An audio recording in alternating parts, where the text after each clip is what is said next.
Hello and welcome to All Talk No Dice, the worst excuse for an online D&D show you can find online.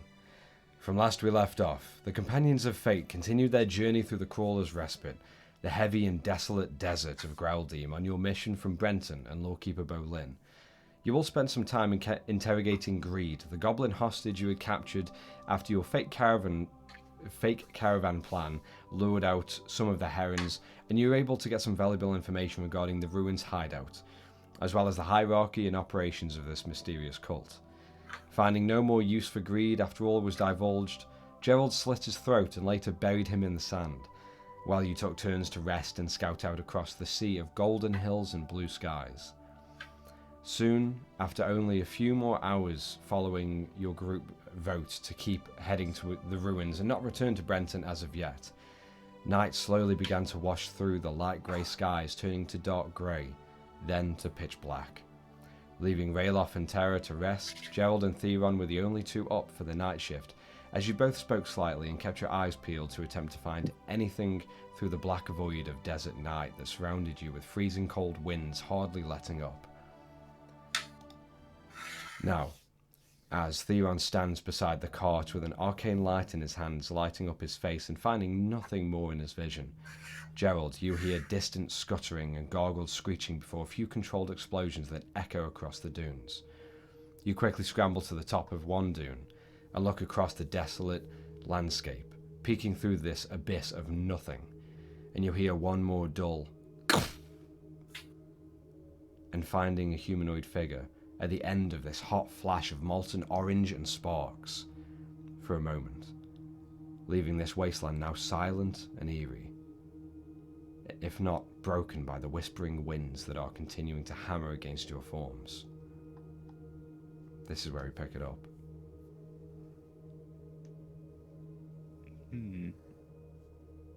As this humanoid as the darkness sort of falls from the light, can I still see the humanoid? As the flash just and then gone, just pitch black, nothing.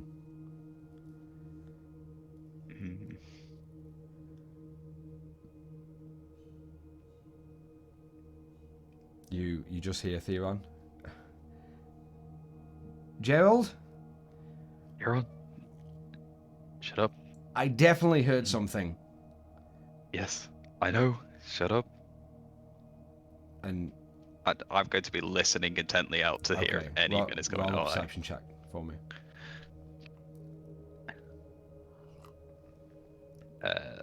10. At this point, will we have had a short rest? No. Not at this point. It's only just been about 2-3 hours. I mean, well, technically, yeah, short rest. Yeah. But I'm not saying, yeah, we're still asleep, but just so I know. Okay. Cool. You just hear Gerald, like, as you can see his, like, dull light just right in front of his face, and he's squinting against his own light. I definitely heard something. I'm going to go back down the dunes, go to the cart. Right. As you just start descending down the small sandy hill, you begin to just hear some rustling in the sand.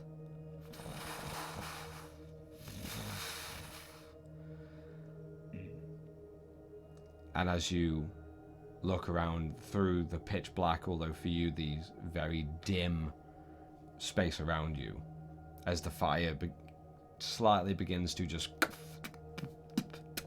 crackle with flame and ember, you begin to see two large mounds of sand just shuffling closer to the dunes that you're standing on, just from the other side of the cart. Just two large mounds just begin to shuffle through. And at this point, with your perception check, you just barely hear through the shuffles and through the winds that are just coasting past you. You hear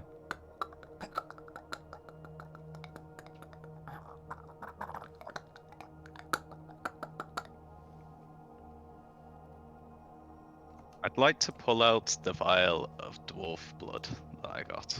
I'm going to stop. Also, immediately still. I'm going to uncork it, and I'd like to throw it off into the distance with the sand, allowing hopefully the blood to sort of spread out and splatter. Yeah, as you just Gerald immediately. What's going on? Gerald, what are you doing? Theron, shut up and stay still. As you and these large mounds you see still continue just closer and closer to the cart, but just around slightly, not to disturb the cart. You don't see them. You don't see the mounds dart anywhere. They almost just come to a halt for a second. About 10 feet or so from Theron's feet, and about 20 from yours, and you hear continuously.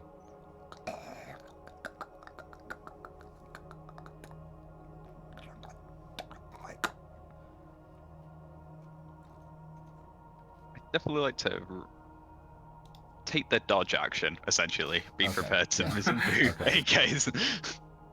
You just prepare yourself, just in case, and you just keep your eyes locked on these two mounds of sand, and you see the small trail that is left, like indented in the sand as whatever they are have just shuffled through, and it's just dead still.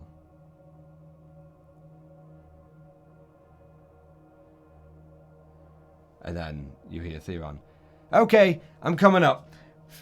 And no, just as he takes those two steps forward towards you, immediately you hear, and the two mounds just dart through the sand towards him.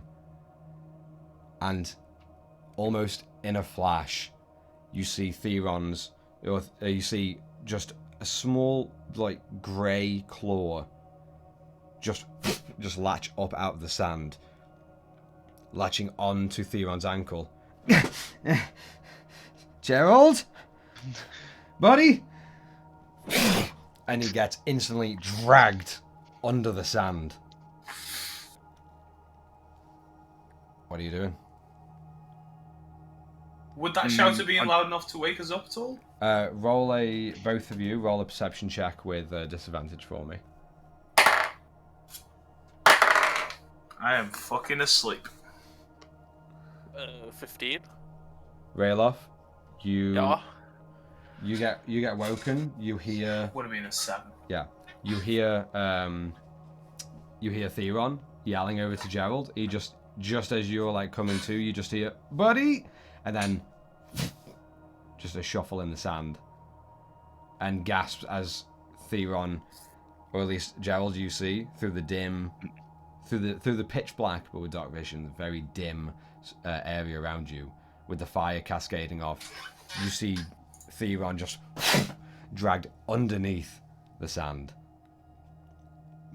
and the two mounds. One mound just stays still, while the other that pulled him down immediately starts shuffling away. Right, I think immediate thing I'll try. Theron, what's going on? Rayloff, we're under attack. Don't panic. Just don't step outside the cart. I'm just gonna tap Tara awake. Yeah. Both of you, as you're kind of coming to, and Tara, as you wake up, all you hear is the eerie silent air of the night, and a slight undertone of clicking. I would like to tumble and then jump onto the cart. I want to make sure that sound isn't coming from Mogwai, or if it is coming from Mogwai. It isn't. You just see Mogwai curled up. Okay. Yeah. I see out of the cart from where I am. the dim light from the fire, you can just about see outside. Yeah, just Okay. probably I'm about gonna 15 get a feet in front. javelin ready to throw. I'm gonna peek out the car. Okay. No. So I'm just gonna Yeah, look you out just lean to in. see if there's Okay. anything. All right. As you do, you see Gerald tumble. Gerald, do you want to make a dexterity check for me?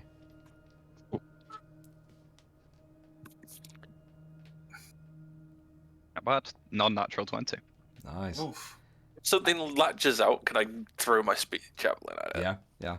You see Gerald like just kind of like do a handspring, just flip off, and as his hands touch, you see this large, about 3 foot tall mound and about 5 foot wide mound of sand just quickly and just dart straight to Gerald as his hands touch. You can throw your javelin. I want to. Can I see the sand move? Yeah, just outside the cart. I'm going to try to make sure that Gerald gets into here, seeing it come to us. I'm going to use my thorn whip at Gerald to try to pull him. Okay, roll for an attack. Yeah. That's an 18 to hit. 18, roll for damage. It's a 10. I don't think That he misses. does, doesn't it? Ah. I rolled a 1 for damage.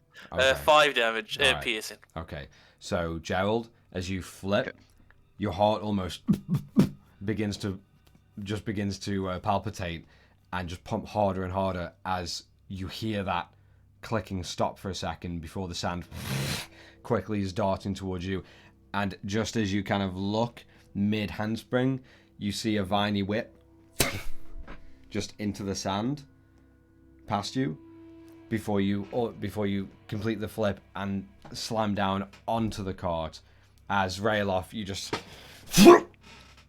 and the mound, as it's darting towards the spear, and you just see it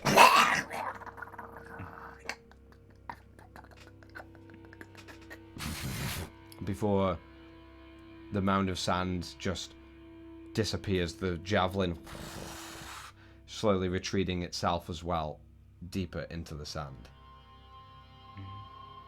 Before you're all left wide awake in the pitch black night of the freezing cold desert.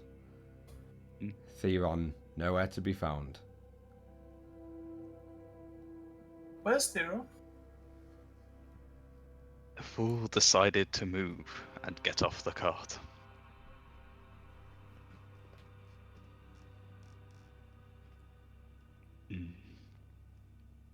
If anything, we should be able to find him by those marks. But otherwise, he could be eaten by now. Let's hope not. How many were there? 2? 4? I just saw the 2.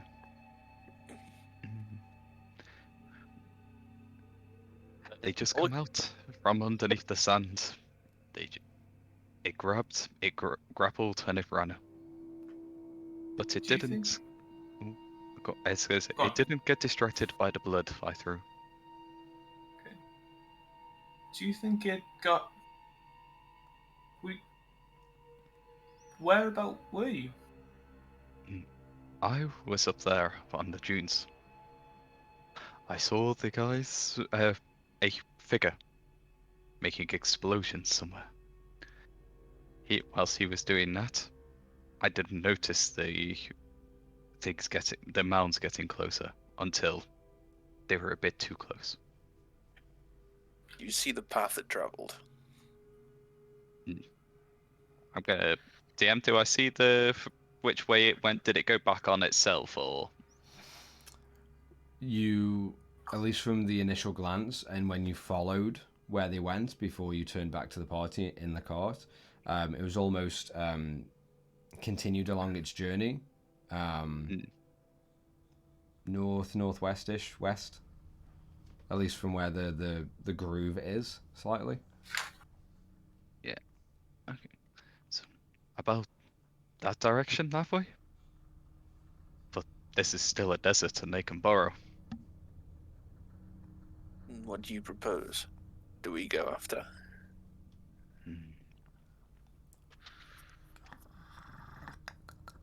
I don't want to fight that thing when it's underground. Northwest is where we're actually going. Do you think it could be what Reed was talking about? Did it attack when you weren't moving? And no, it stayed still. Do you think it That's might my have stayed total still fear. if you threw the blood? It didn't move after I threw the blood. Do you think it might have But been? It think moved as we have soon bigger as the run problems stopped. right now. And Why? just as Rayloff says that, all of you hear 3 shuffles in the sand. The horses are outside your cart. asleep, aren't they? Yeah, good. Okay, that's fine. And these 3, as you continue to hear,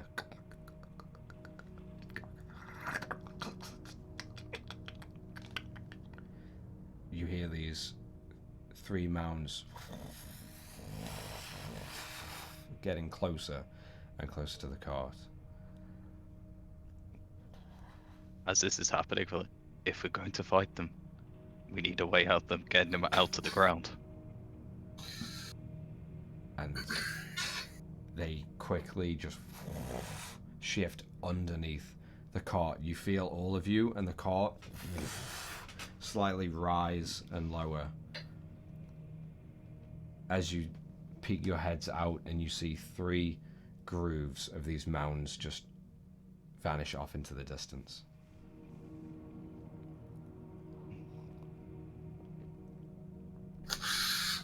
No, I can't. What's it? I haven't seen any of these.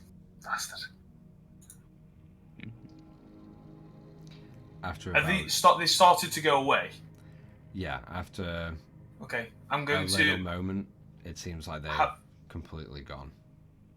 If you know how you would test the water by sitting on the side and splashing your toes in, I'm going to kind of udge myself over the side, get ready to hold on to something, and go. And then weave my feet back in to kind of lure them back to see if they move on movement. Alright. I don't know if you heard me making step noises. Yeah, I did. Yeah, cool. Yeah. Okay. After about 2 or 3 seconds, I will literally just fucking back up again, back into the cart. Immediately, as the first foot against the sand, unbeknownst to you of those 3, a claw just latches up at you. Okay. And digs straight into your ankle. I already did roll. Yeah, no worries. I'll be grabbing on full force to try and pull myself back up then.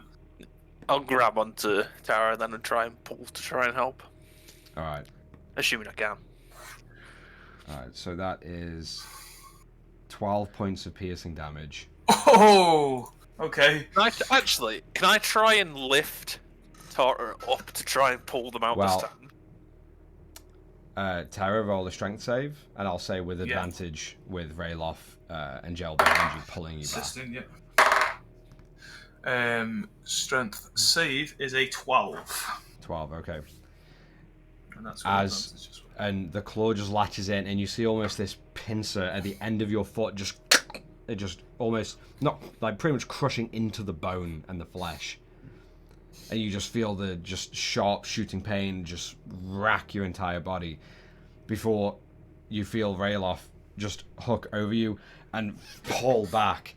And as you do, the claw and just underneath, leaving like a small, almost like sinkhole, just a slight dip in the sand below where you touched your feet.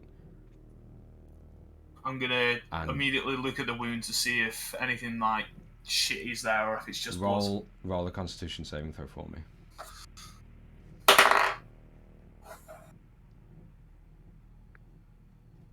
11. You just look at the wound.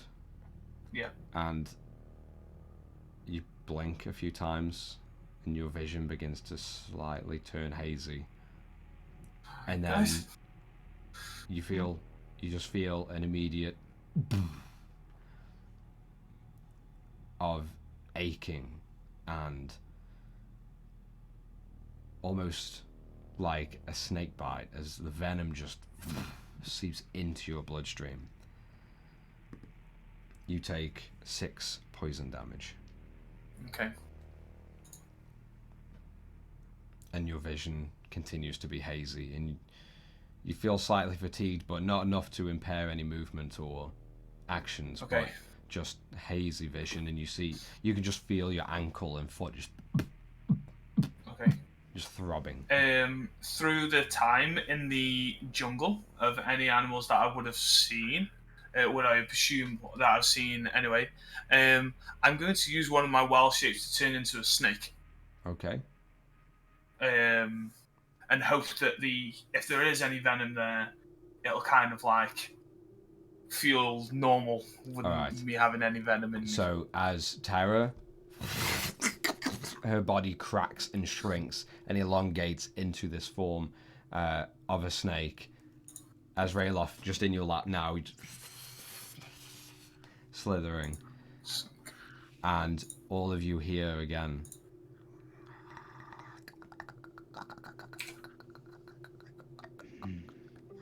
Are we fighting this one now, or are we waiting? I have a plan. I'm just going to hold my shield ready to throw it. I'm going to throw this and grab it and pull it out. Are you ready? I'll kind of like how a snake would come out of that barrel thing when they're doing their song flute. Like getting ready with my with my teeth showing. Yeah. If I see anything, I'm just gonna bite at we it. Can get as many of them up as possible, I might be able to keep them there. Right. On my go then. I'm just gonna. So I'm holding the shield up so the point's down. Yeah. Then when I know everyone's ready, I'm gonna throw it at the ground in front of me. As soon as I see a claw come up, I'm gonna grab it and pull. Okay. Rayloff. My plan is to prepare Nethea's Mischief to cast in front of what's it called? How have I just forgot your name? Rayloff. In front of Rayloff as soon as that comes up. Well, so you mark that off as spent as you are preparing the spell. Yeah. And Terry is there, sort of just coiling up and getting ready, just prepping. Yeah. And Rayloff, you hoist your shield up and it into the sand.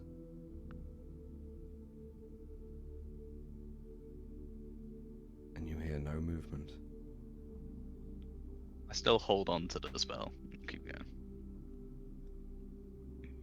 No shifting, no clicks. Just the wind. Put my hand in to grab one of the ration pouches I have. Just unwrap that and throw the meat in front of Rayloff now. As you throw, and the meat just onto the thick sand below. Nothing.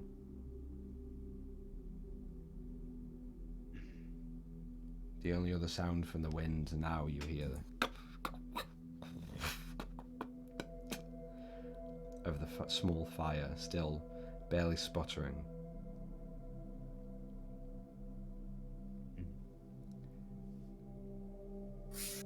And we assume they're being controlled.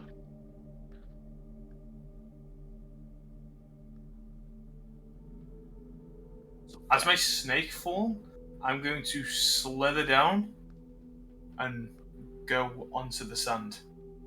Okay. Where Rayloff's reaches to grab. So you. Yeah, carelessly, like. Yeah. You slither down, and your soft reptilian belly just just coats across the top of the sand.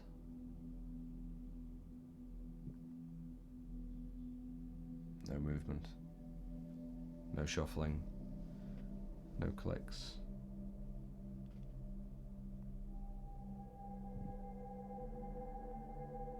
Okay, I just want to double check that I can do this before I say I can and I really can't.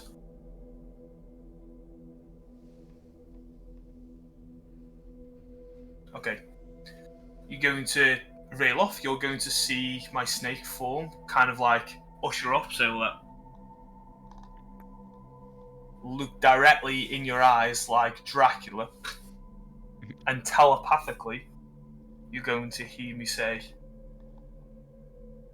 I will try to find him. And then my snake form will go back down, and I will follow the sand path. Okay. As soon as you coast down and you find... As an action, you can telepathically respond for the next hour, but it's only for 40 feet, so you can tell me pretty much now if you wanted to. I'll just say it. Just be careful. You coast down. Yeah. And finding the immediate groove of one of the three that had just passed you. Yep. You partly sink down into this little dip. Yeah. Of like, almost like, at your size, almost like your own little sand canyon, just to follow along the groove.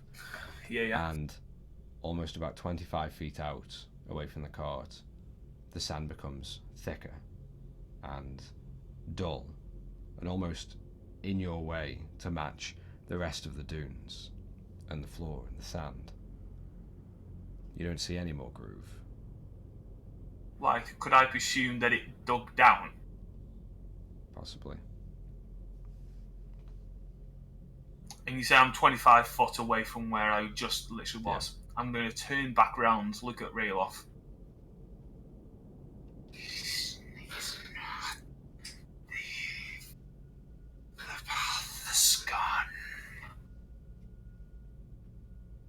Oh, it's not what you said. Basically, he's lost the path. Path is gone. The path is gone. I can guess. Let me just make sure I'm not fucking retarded. Okay. Passive perception's 10, so I'll take that as that. Ooh, I've got 10 foot of blind sight. Can I feel any presence 10 foot away from me on the ground? No, you don't feel any presence. Okay.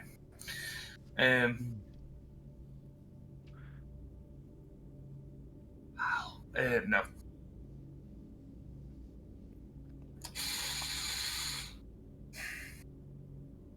Since I've only got Rayloff around me, do you think they're gone?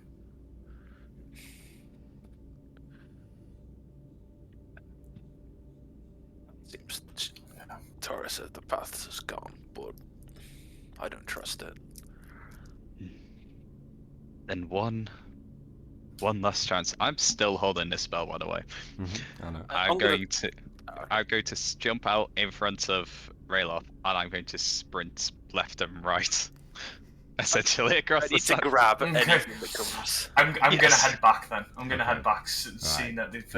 You kind of come out of that little come off from the thick sand back into the groove and follow just straight to the cart.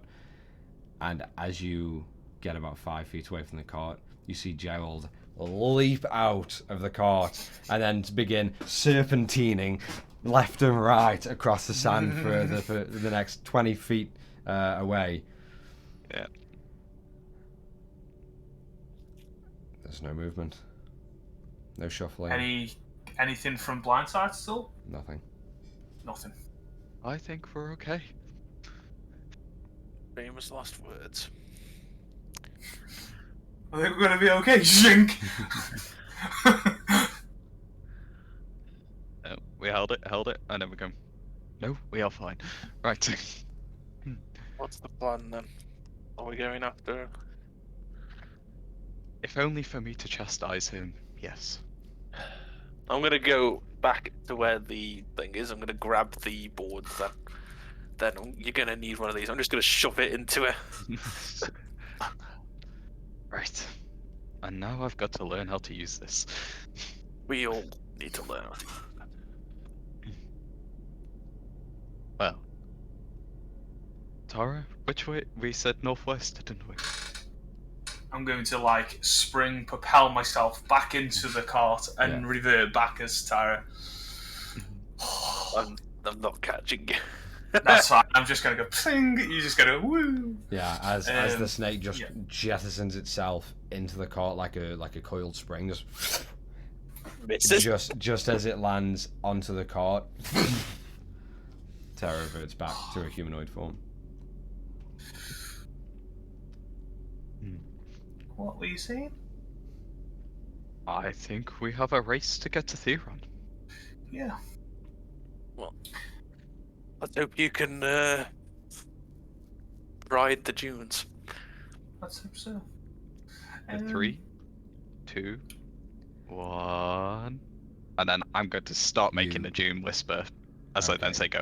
Just as you're about to, you hear. I start making this even faster. It's gonna go. Tara, Yeah. you hear this isolated clicking. Okay. Just to the left of you, almost like if you're sitting on the back of the cart, it being over your left shoulder. Okay. Like how I was standing and doing my stepping. Mm-hmm. It's on my left. Yeah. I'm going to try stop people, and then the sounds from over there. And So does Tara? Is Tara's the only one that can hear this? Tara was the only one who just caught this slight click. Okay. It's not Mogwai. And then making the complete stop of everyone, I'm going to usher my arms back. Alright. And pick up the thing. Tara, as you go to pick up the Doom Whisper. Yeah. And you sit back to begin to get the sail in. Stuff ready, yeah. And as you come back to sitting, you feel just a slight pressure against the side of your head. And you hear...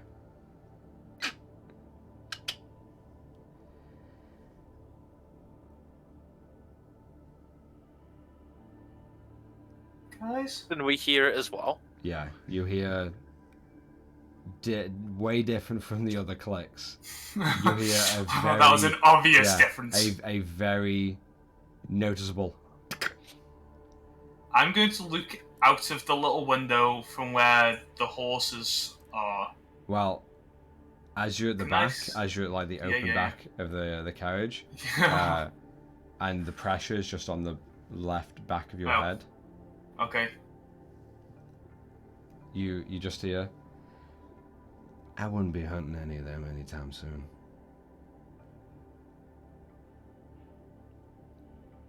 Have I heard this voice before? No. Okay. Can I cast Nethea's Mischief on that area? Was that if I center it on Tara? For Gerald, you would have dissipated the spell to begin. Yes, I will do a new one. Okay, all right. So where are you throwing it? Towards Tara? Essentially, yeah, on Tara, because if I know the sounds around now, it's 20-foot cube. All right. That should go around that. What's the save? It is... Oh wait, I've got to figure out what is even occurring first, and then I can tell you what the save is. Number 3, and it's a wisdom saving throw. Okay. We need to roll this as well. Tara will. Okay, wisdom saving throw. If you're stood within 20 foot of her, then yes. We're all in the cart, That aren't was at 19. So yeah, all of us would be in range. we? Yeah, I get advantage on this. Yeah, all Wisdom of us would be in saving throw. range. I rolled a 22. Okay. And rail ups. Oh, 21! Nice. Oh. Everyone saved. just as you finish that. Whoa. I don't want no trouble. I just need to know why you're out here. And you don't really see any kind of figure as you follow the voice, and you find it just on the other side of the cart, and you can just see Tara kind of like looking to you. As you can tell, she's kind of like, she feels, yeah, she just, you can just barely see the shimmer of like a dull metal rod almost just gently pushed into the back of Tara's head, but that's all you see from where both you are looking towards the cart. And you just hear the voice. It's a good night for it. Who are you? I'm no one. Why are you all out here? We're heading to the forest. It's a long trip. It's a dangerous trip.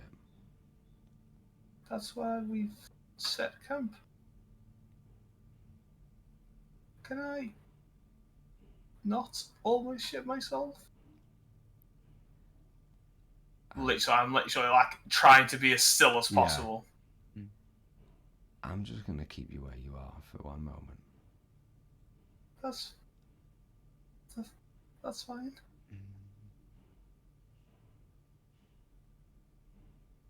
Now I'm gonna warn you. You come out to the dunes. Those husks will eat you alive if you run. Do you understand me? I do. One has taken our friends. They'll be heading to Nesviti. Nesvili, do you say? Nesviti. Nes. That's Okay, where they got their nest. But I wouldn't. Your friend's already dead.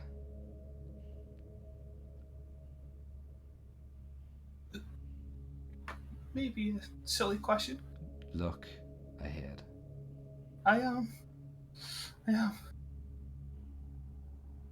If it's so dangerous, what are you doing in the dunes? I get paid to control business. That's why.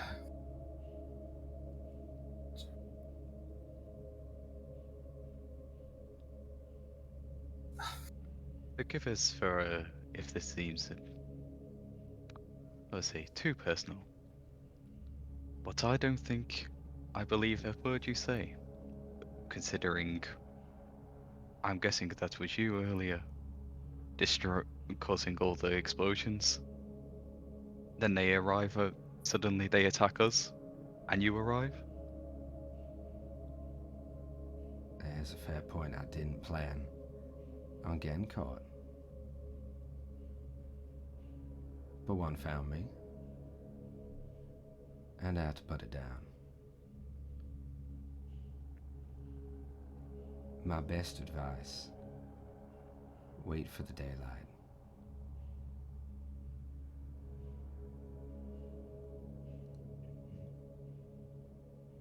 Where you from?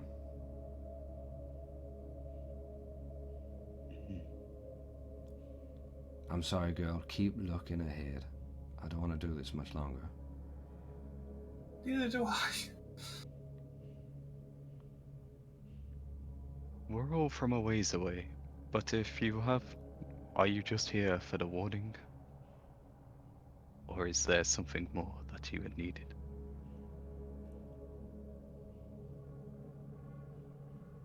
I've seen you the past couple of days, that's all. I heard the commotion. We thought we'd come by.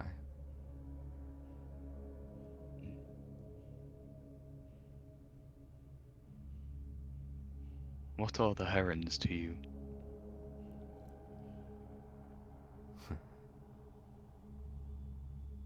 What do you know about Liam? We may or may not be crossing our paths at some point. You could say we already have, considering they attacked us. Yeah, they'll do that. We might need to leave him a friendly message of why not to do it.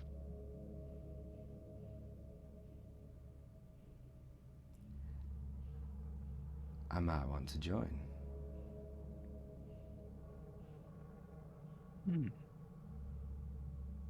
I'd like to insight him to see if he has any sort of maliciousness out of that. Sure.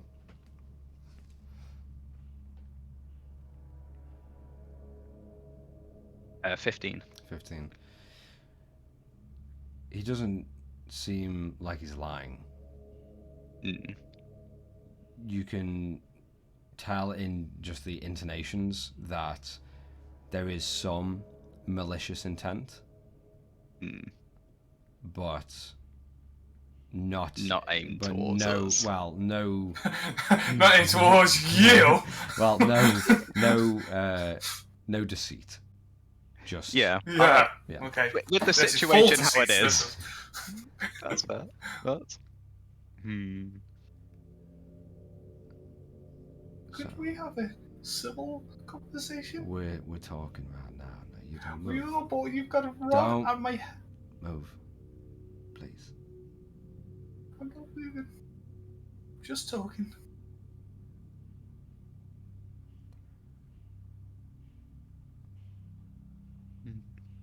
Now,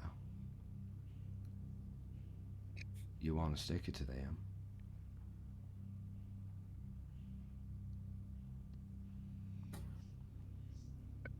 what did he say on that last part? Actually, he said.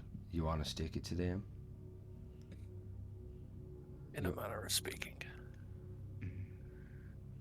And you're heading where? So Luke, actually, sort of point. Was it northwest? I think it was. He was following the route. You're going straight to them. Then we're heading to the forest in the same way. That's what we got told. Forest just passed. Look forward.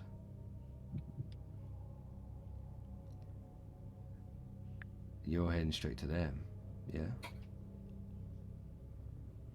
Not straight. Did we get interrupted again? Maybe not.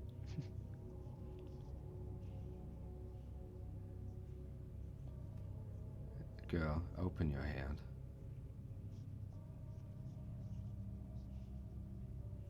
And just out of the corner of your eye, you see a gloved hand. I'm going to look left. Yeah. And I'm going to put on full. I am getting every minor detail. Okay. If there's anything on his glove, well, you see you say a glove. If there's anything on his glove that may say or anything that could be related to, I want to know. Okay. I want to know if he brushed that woman's hair 2 days ago. Exactly. There's still a fiber on there. Let me look for strands of hair. Exactly. You see a brown leather gloved hand reach around, and a dark brown sleeve. Brown sleeve. What you do notice being this close, even though it is very dark, with how intently you are examining this arm and hand, Yeah. you see plenty of specks of short hairs dotted around the glove, especially around the fingertips and the bottom of the sleeve.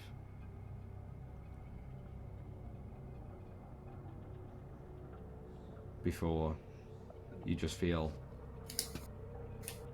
just something very light and almost like parchment rolled up is placed in your hand before the hand just returns back. Now, did it look animal-like or did it look human-like? The hairs. Could be short animal hair. It could be short beard hair.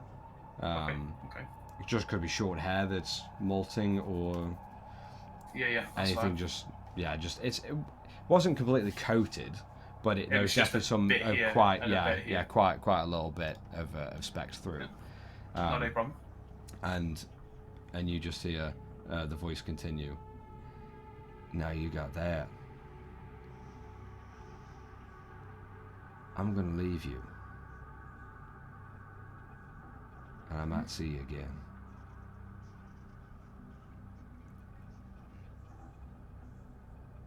I suppose if you're going to do it, at any point saving our lives would be definitely preferable. You just see it like a very slight. I'll keep that in mind. Keep looking forward, or I will blow your head off. And you just feel the barrel just push slightly more into the back of your head. Yeah. Before you feel the pressure. Is there any more of the barrel exposed, as in like so Ralof and Gerald can see it? It's or just a few inches of this metal rod, all of that you guys can see pressed into the back of Tara's head, and you see her head nudge slightly before you feel the pressure off. But as you're still staying still, you can almost feel like just dead in his sides, just burning in the back of your head, just waiting and waiting. Quick question. I'm guessing I would have noticed Tara's leg getting injected. Yeah. Or at least yeah. And just before you go, I'm guessing he's gone. Never mind. I'm going to stay there for a good 20 seconds without moving, with my hand's still out. Just not even going to bother.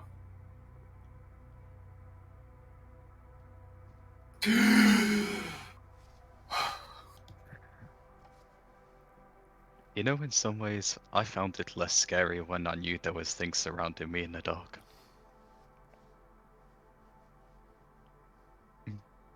Looking now at the paper, is it anything visible that I can see? You say it's just a rolled piece of paper? It's a rolled up piece of parchment. Okay. I'm gonna...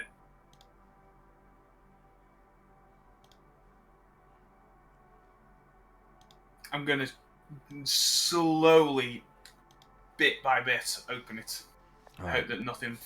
But keep my hand slightly under it just in case something falls. As you kind of turn it to the side and just pat it down a little bit. Yeah. And nothing falls through or out. Yeah, then I'll just slowly roll. So as you start unrolling, slowly. As I was just gonna say, as that's happening, I'm going to inspect Tara's wound on her leg. Okay, roll a medicine check for me. Cool. And Tara, just as you're rolling, you feel just another just wince in your ankle as you take 4 more points of poison damage. So becoming the snake didn't help at all? No. Okay. No problem. It nullified it for a duration. For the time. Yeah, that's not a problem. Yeah, no worries. Cool. Rayloff, what was that medicine check? We don't need to talk about it. Okay. You see Rayloff just inspecting your ankle. Oh, okay. I got 5 in total. Okay. He's just inspecting your leg. Even with the 5, you can tell that it's 2 puncture marks. And it's got a real gruesome looking colour around the edge.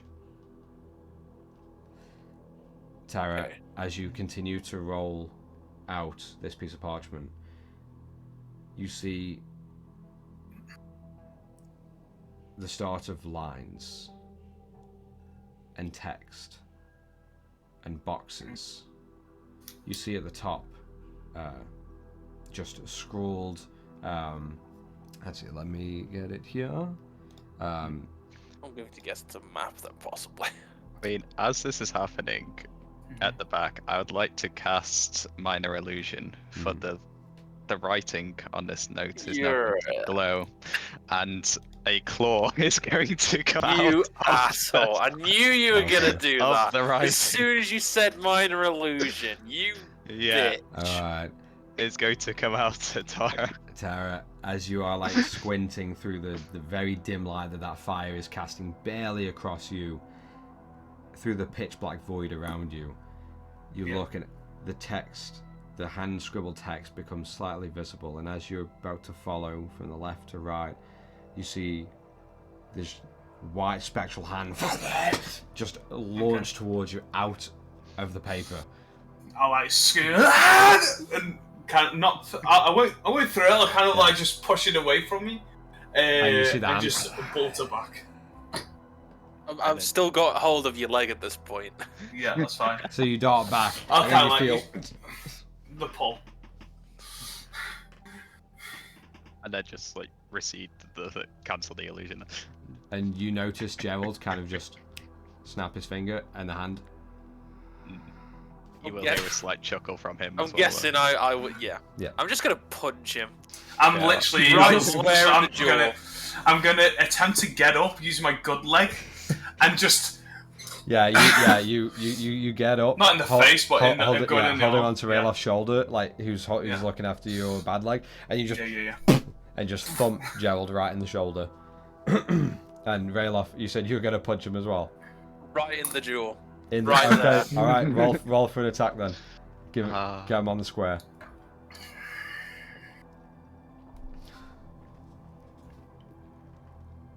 You're not doing well, are you, Chris? You are not At least doing I've well. got a 1. Yeah.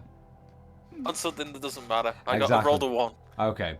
All right. So you go, and then Gerald, after like you're already retreating slightly, just slightly after Tyra's thump, and you just see Rayloff's huge fist just dart past you. Ooh, easy there, Ice Guy. That one could have hurt. That was the plan. I'm gonna take out the cup with the words. Yeah,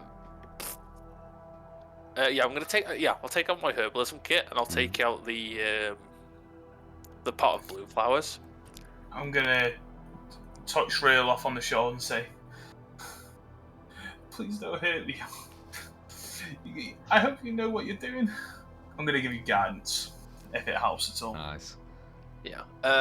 So I'll take 2 of those leaves. I'll start brewing it into some water. I'm just wondering, would it be better to put it on the wound, or would it be better? Yeah, on the wound if you go Yeah. business work. How? Yeah, I'll put seeing 2 that in. you what you were doing, How- I kind of knew what you were going to be doing. I have to ask, how are you brewing the water? Water. I mean, I will give you the kettle if you merely ask somewhere. There's your answer, I guess. I'll Right. use the kettle to. Okay, yeah. Gerald pulls out this really. Well, actually, Gerald, would you like to describe it? Yeah, if I see you struggling with the water, I'm like, what's wrong? What do you need? I need you to not do what you just did. Oh, shut up and read the note. See if there's anything important on it. Well, ideally, I would need to boil this, but I don't have. Hold on. I will pull out this small tinned kettle. What? I feel like. Put water in that. A few seconds. It'll be boiling. I'll put the water in. Just don't pour it on yourself. Oh yes, I thought I would just pour it right on my face. Maybe yours. I don't know. You thought it's not going to boil. It will. You put the flowers in, and anything else you need into the water in this kettle, and it's got 2 handholds. And as you hold onto it, you feel a slight rumble in the kettle itself. And almost instantly you hear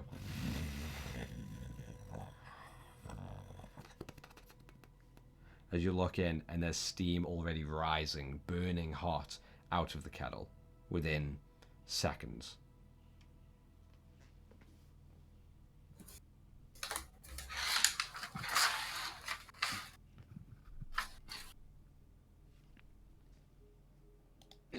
So once that's boiled, I'll put it. I'll get some cold water. Mm-hmm. Sort of pour a little bit into the kettle just to sort of even out the heat, so it's not scalding hot. Yeah. Then I'll slowly start pouring some of it onto the leg, where the worst of the poison is. Tara. See if it has any effect on it. Yeah. Tara, you instantly feel all this of your flesh is burning from the inside out as soon as the water touches. And you just stifle back a scream and bite your tongue. Yeah. And No, he's trying to help, but it fucking hurts. In a few moments, just from the concoction, the edges of your wound begin to just change in color. The dark mossy green edge begins to fade into flesh. Irritated and open, but still your own skin tone. Okay. And you almost immediately, as you see the flesh turn to a more natural color, Fleshy kind of color, you feel just a sudden pull on you. Just release. Okay. Once that's done, I'll take out some. Yeah, I'll take out some gauze. Just use some and some of the scrap cloth we have. Yeah. Make sure it's clean, and then I'll start wrapping up the wound. Alright. Yeah, perfectly fine. Just to make sure it's not infected at all. Yeah.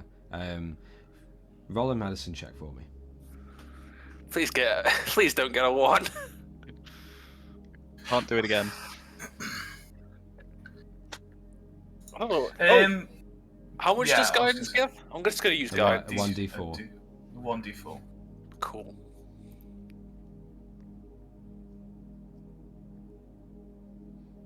Great. 10. 10?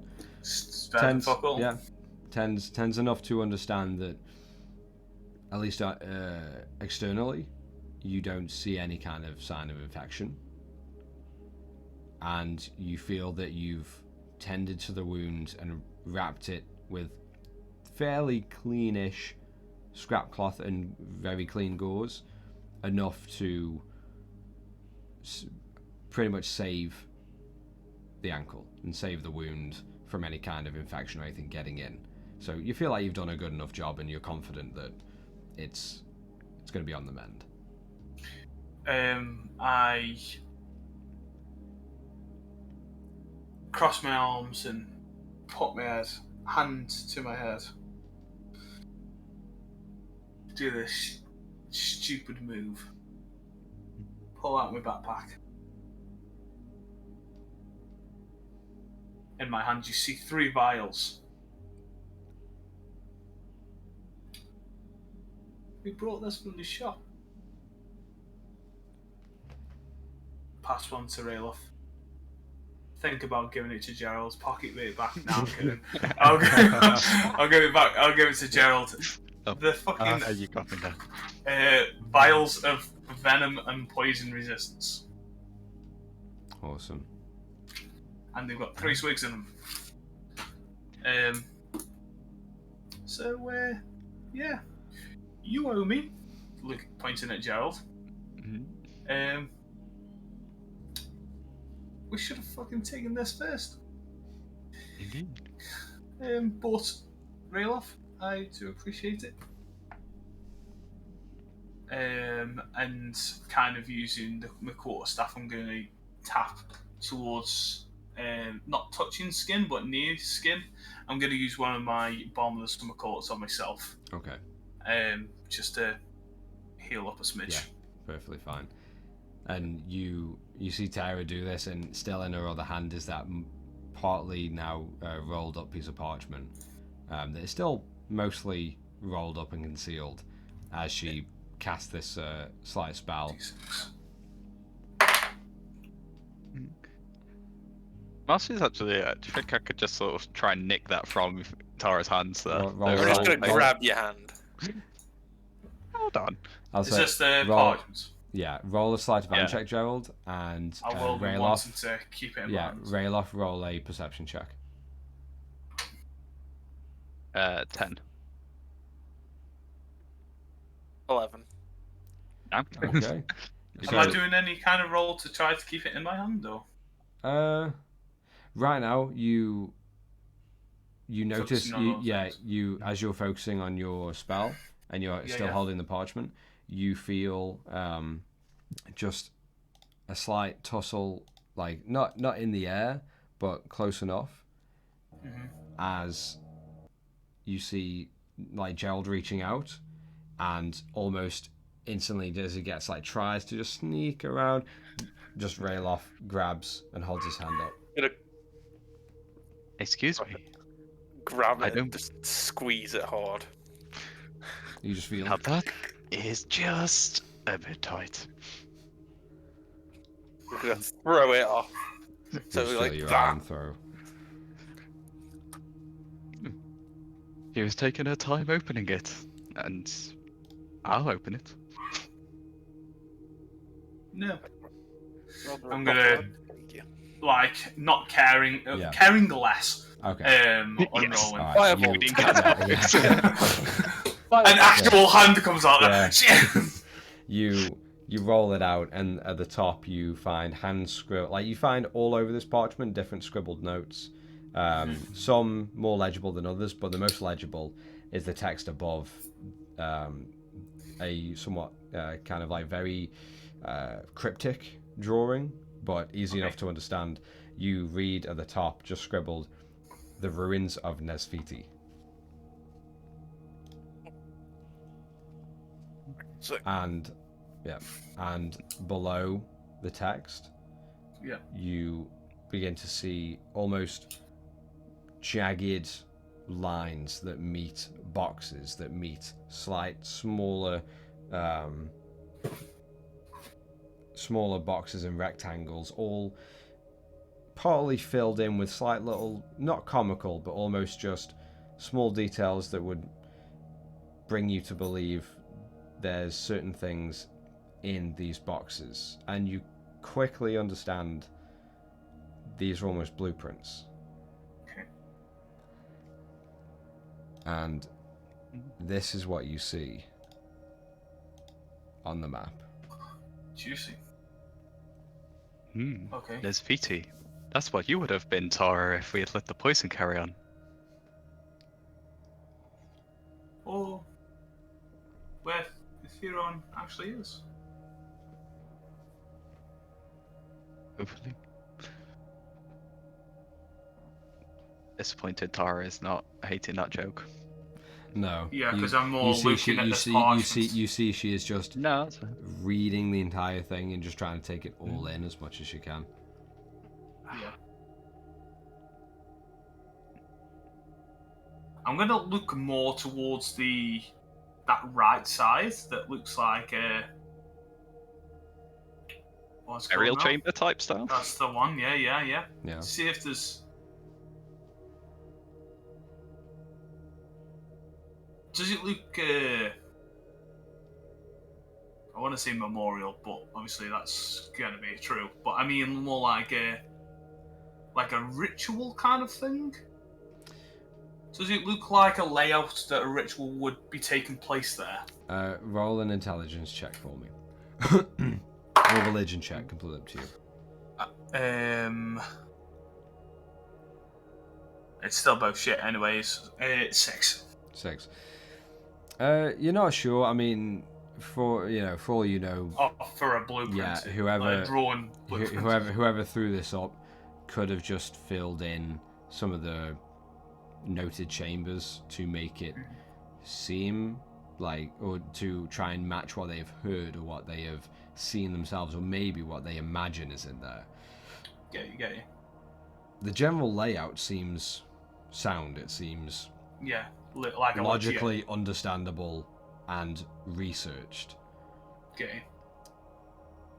Almost as if the person who had drawn this up must have traversed inside. Mm-hmm. But the contents inside, to note what kind of rooms or chambers they may be, right now you feel that it could be fiction, it could be a design choice, it could be all true, and it could be exactly what you think or the complete opposite. It's in this moment of just trying to take all the information in, you feel like the blueprints themselves are logically understandable in sound. Yeah. Cool. And am I right to assume that the pursued way to get there is from the left side? Yes.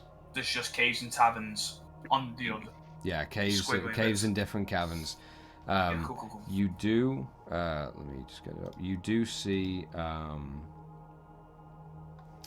around here, just above the top left side. Mm-hmm. You see a small scribbled note that is partly faded, but enough there in sort of like graphite or pencil. Mm-hmm. And you see a slight note that says arc conduit ?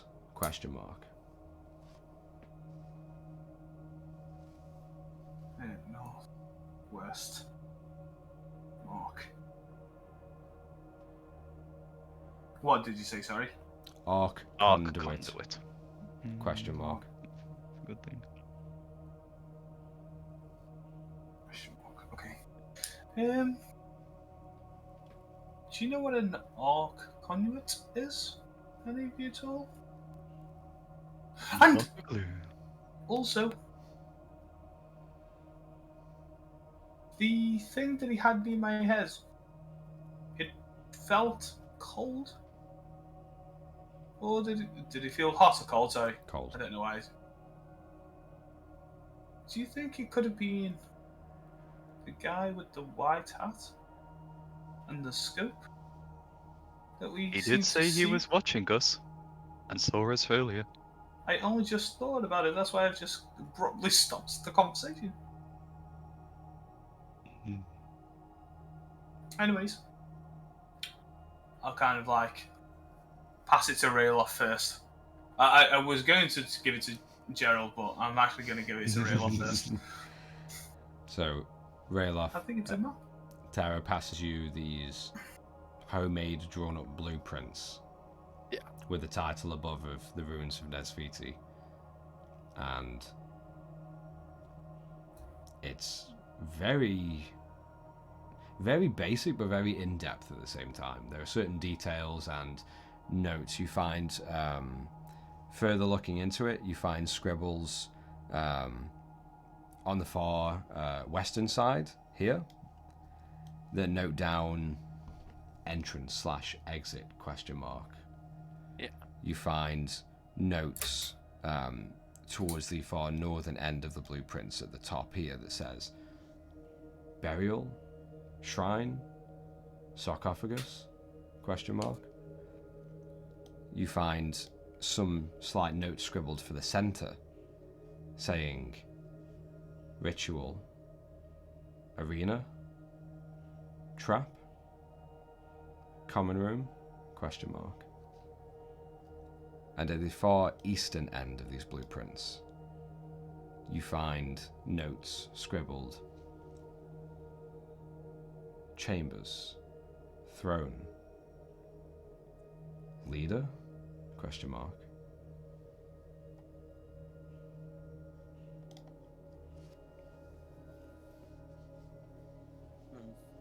This is very detailed. He's definitely been around here for some time at least. Being in there, possibly. Oh, we're being led to his trap. Up to.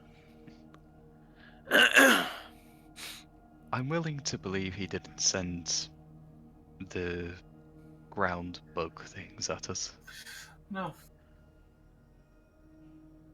But whether or not he's part of the herons, It's another thing. I cannot say.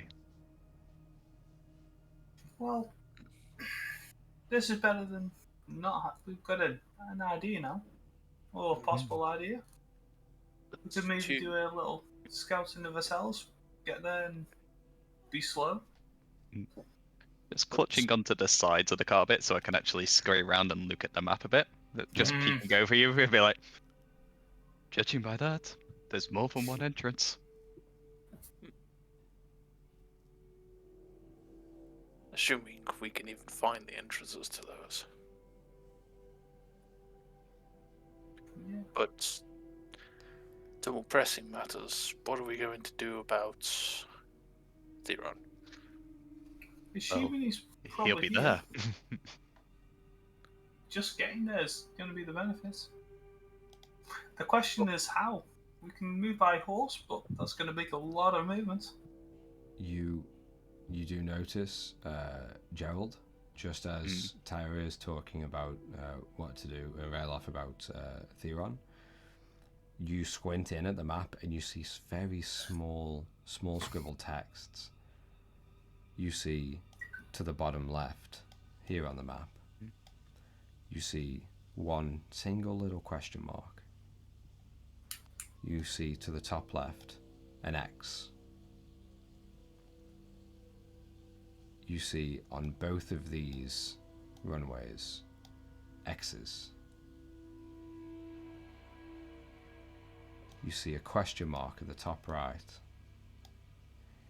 And then roughly around the center of the top right of this cavern area, you see a very rough and almost discerning scribble of a larger H. Just the letter H.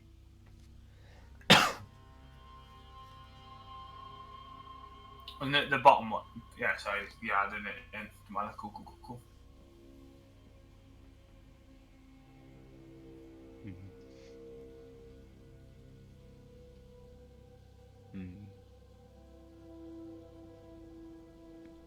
I think we'll be able to go through a few of the entrances. But I reckon we should make it a competition, shall we not? For?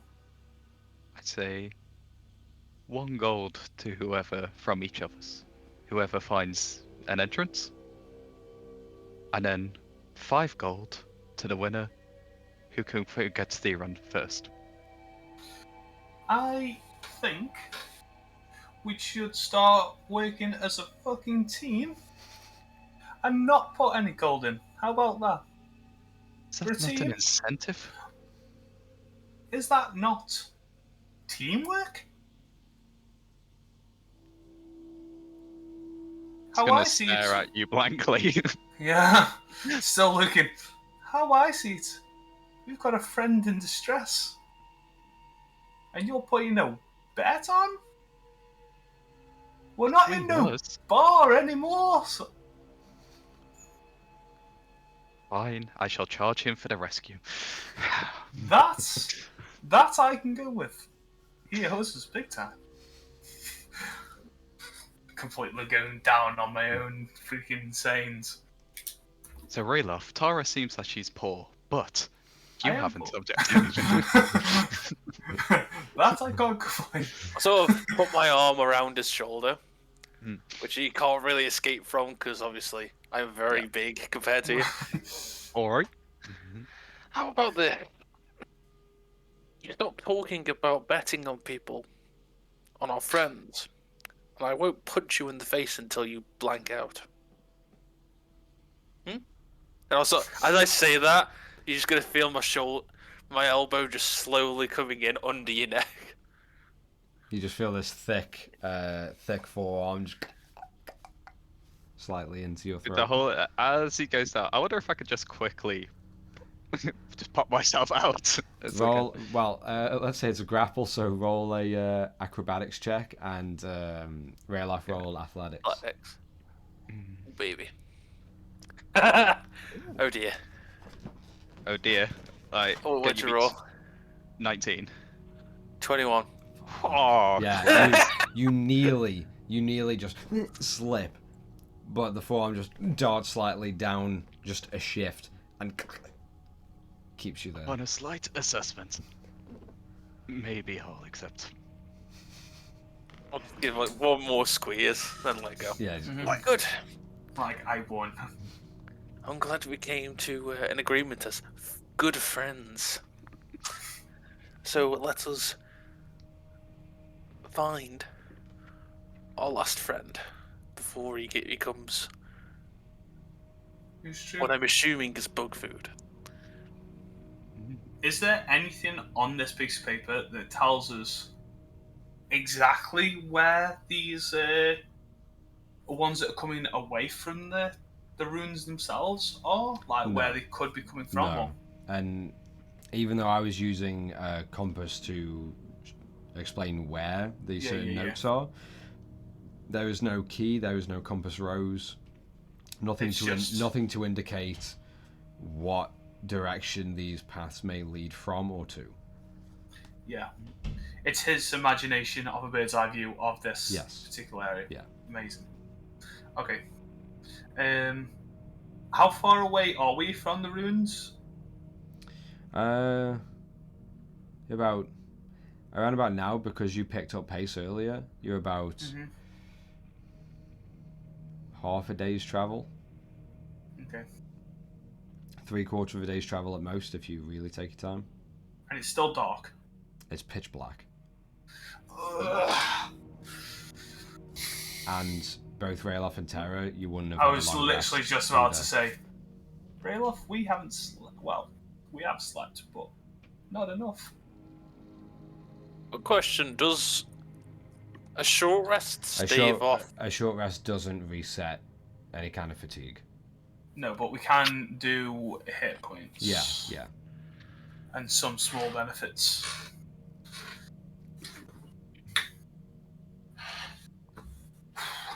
The quicker we are, the better chance we've got getting your theory on. That's my thought. But if we go in, I was going to say shit-faced, but that's not the term. If we go in worse, at our worst, there's less likelihood that we're going to get him safely. Right. Gerald. Alright. You sleep for now. We need a proper sleep. Yes. Luckily enough for us, pointing at Gerald, he has. Yes, but I don't particularly trust just one person being. One is better than none. I was going to say if we all slept and we went, but I don't trust a 7 hours. It is 7 hours, and it's that you need a long rest for. 8 hours long rest. I can't trust 8 hours, but at least if Gerald's willing to stay up for a bit and start the horses, we'd be able to get there by the time we've finished the rest. You're also refusing to trust when I told you about not to get off the cart earlier. I did warn Theron, but he also chose to ignore me. You didn't say that part. I did. First thing you said when you asked, where is he? You said I said he didn't listen. Yeah, but not about him moving. Oh. Either way, he moved. So. He died. Well, got caught. So, what you're saying is, he owes us really big time if we do this. Can you see in the door? So it's Gerald, back on. Yes. Only I'm for just gonna give him Theon. the sting guy as he says that. Hey. Oh, is that? I'm just gonna give him the sting guy Oh yeah, as he says that. Yeah. Yeah. Rayloff's eyes So just it's back glare on. at you. A little bit. Theon owes us big time, pointing at us three. 4, including Mogwai. Bit like the addition of Bruce. Can you see in the dark, Gerald? Very well. That's Mm. what I'm saying. If we slept, we can at least get our sleep in. And if Gerald can handle the horses, Can I sort of tell how far into the night it is? Roll a Just as a survival rough check. guess. Okay. And it's well, I was very going to say we difficult. stopped when we couldn't see no more, Yeah. or we were getting close to. No, that's not bad. 17. 17, good enough. Albeit it is pitch black, there is no. The creepy thing is, you don't even see stars. No stars and no moonlight. It's very difficult, but you surmise that it's probably about 4 in the morning, like 3 or 4, somewhere around there, like very like early hours of the morning. Give it a couple of hours then, Gerald. And then start the cards. Okay. And am I just following the road? I'll still look over to Tora for that. We're at the fork, aren't we? That's where Yeah. we stopped. Yeah. I'll kind of like usher him towards where the horses are, and still being inside the cart, obviously. Yeah. I'm going to point towards the left side. You want to go that way? Okay. And then it is a large distance, but we shouldn't be there by the time we've woken up. You just keep following. But obviously, be careful. We'll probably want to leave the cart a little bit away from the place. The ruins. Well, hopefully, they only move when it's nighttime. But he did say any kind of the sun, so if you feel like we need to stop, I'm gonna have to trust you to stop. I would Not for- assume that they are more nocturnal because they are cold-blooded, being insects. True, but Greed did say anytime the sun, it was just when they were on shift. The more would be when it needed defending, and they told them to stop moving. So there is a possibility, maybe less. I think What? the best way of remembering is stay still, and they don't immediately find you. Right, Yes. we'll start sleeping now then. Okay. Just before, I'm going to use one of my spells to use Goodberry. And I'm going to give 3 to Gerald, 3 to Rayloff, and keep 4 on myself. Okay. And I'm just going to pop 1 in just for good measure. All right. And they last for an entire day. Yeah. Yeah. Well, 24 hours is Yeah. exactly Okay. how long it takes. All right. Could I also use Druidcraft to see what the weather would be like? It says it creates a tiny, harmless sensory effect that predicts what weather will be at your location for the next 24 hours. Yeah, absolutely. Effect might manifest as a golden orb for clear skies, a cloud of rain, falling snowflakes of snow, and so on. Yeah. This effect persists for 1 round. Yeah. So you, as you sit down and you're about to settle into bed in the back of the cart, Yeah. as Rayloff is also like bedding down, you just begin to move your hands in the semantic Yeah. component, and just bring out as you nearly finish the incantation, Yeah. just between your hands, you see a slight flicker.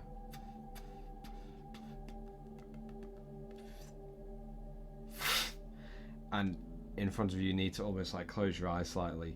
It is just a blinding golden orb. Okay. Okay. It's gonna be. Just prepare your eyes. It's gonna be very sunny again tomorrow. Okay. Good night. Good night. I'm gonna snuggle Mogwai and get my blanket back out and Yeah, your blanket of starlight. yeah and get to sleep and hope that we actually get a full rest to go. Okay. So Rayloff and Tara, you both settled back down to try and get a long rest, while Gerald, you... I'm gonna play with my dice set for a while. Alright, you start playing around before you do decide to get the horses up, feed them, water them, and then continue on, heading to that fork off of the Meridian Road, heading straight towards the ruins. Oh, that's what I'll do with the dice set. Can I practice? Because I know sand is just going to stop pretty much immediately. And I almost practice trying to get it to roll on the same number. I'm going to practice against sixes. Okay, every absolutely. Time. Roll a sleight of hand check with disadvantage for now, as you're learning. That's 8. 8.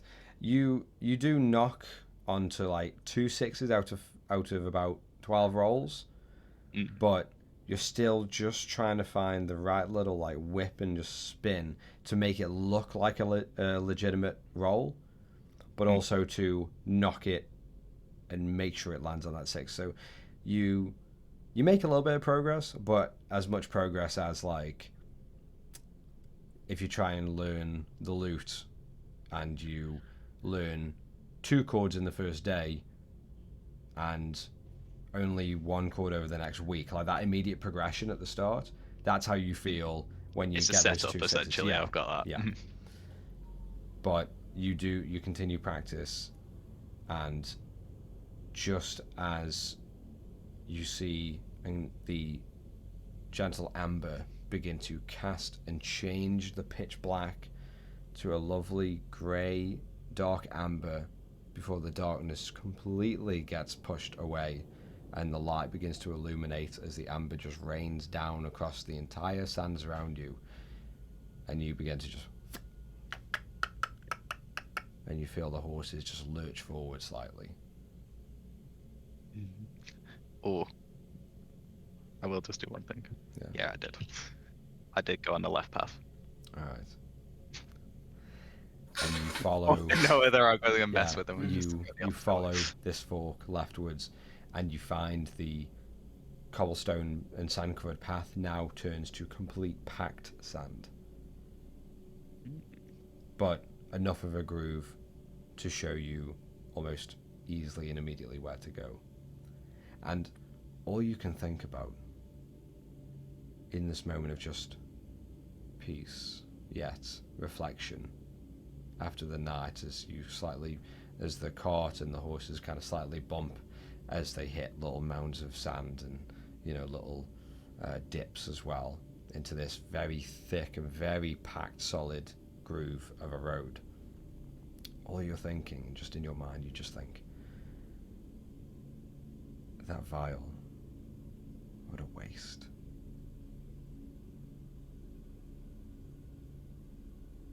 How good could it have been?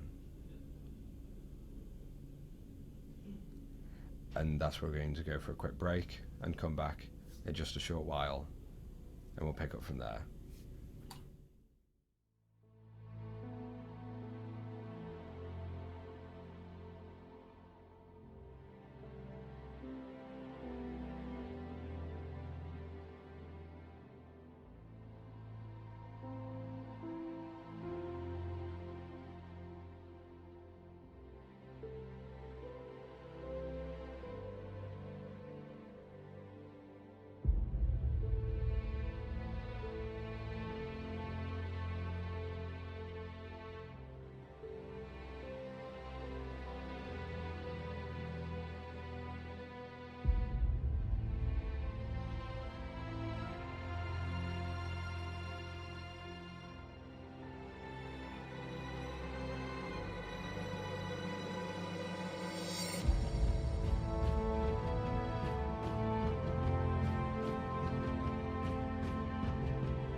Alright, as we come back into the game, the party has just dealt with a very strange night as Theron was pulled beneath the sand and charged wherever they might have, it or them might have taken him, while all of you were dealing with the clicks and the clatters of night of these creatures scurrying through the sand, stopping, partially attacking you and then leaving.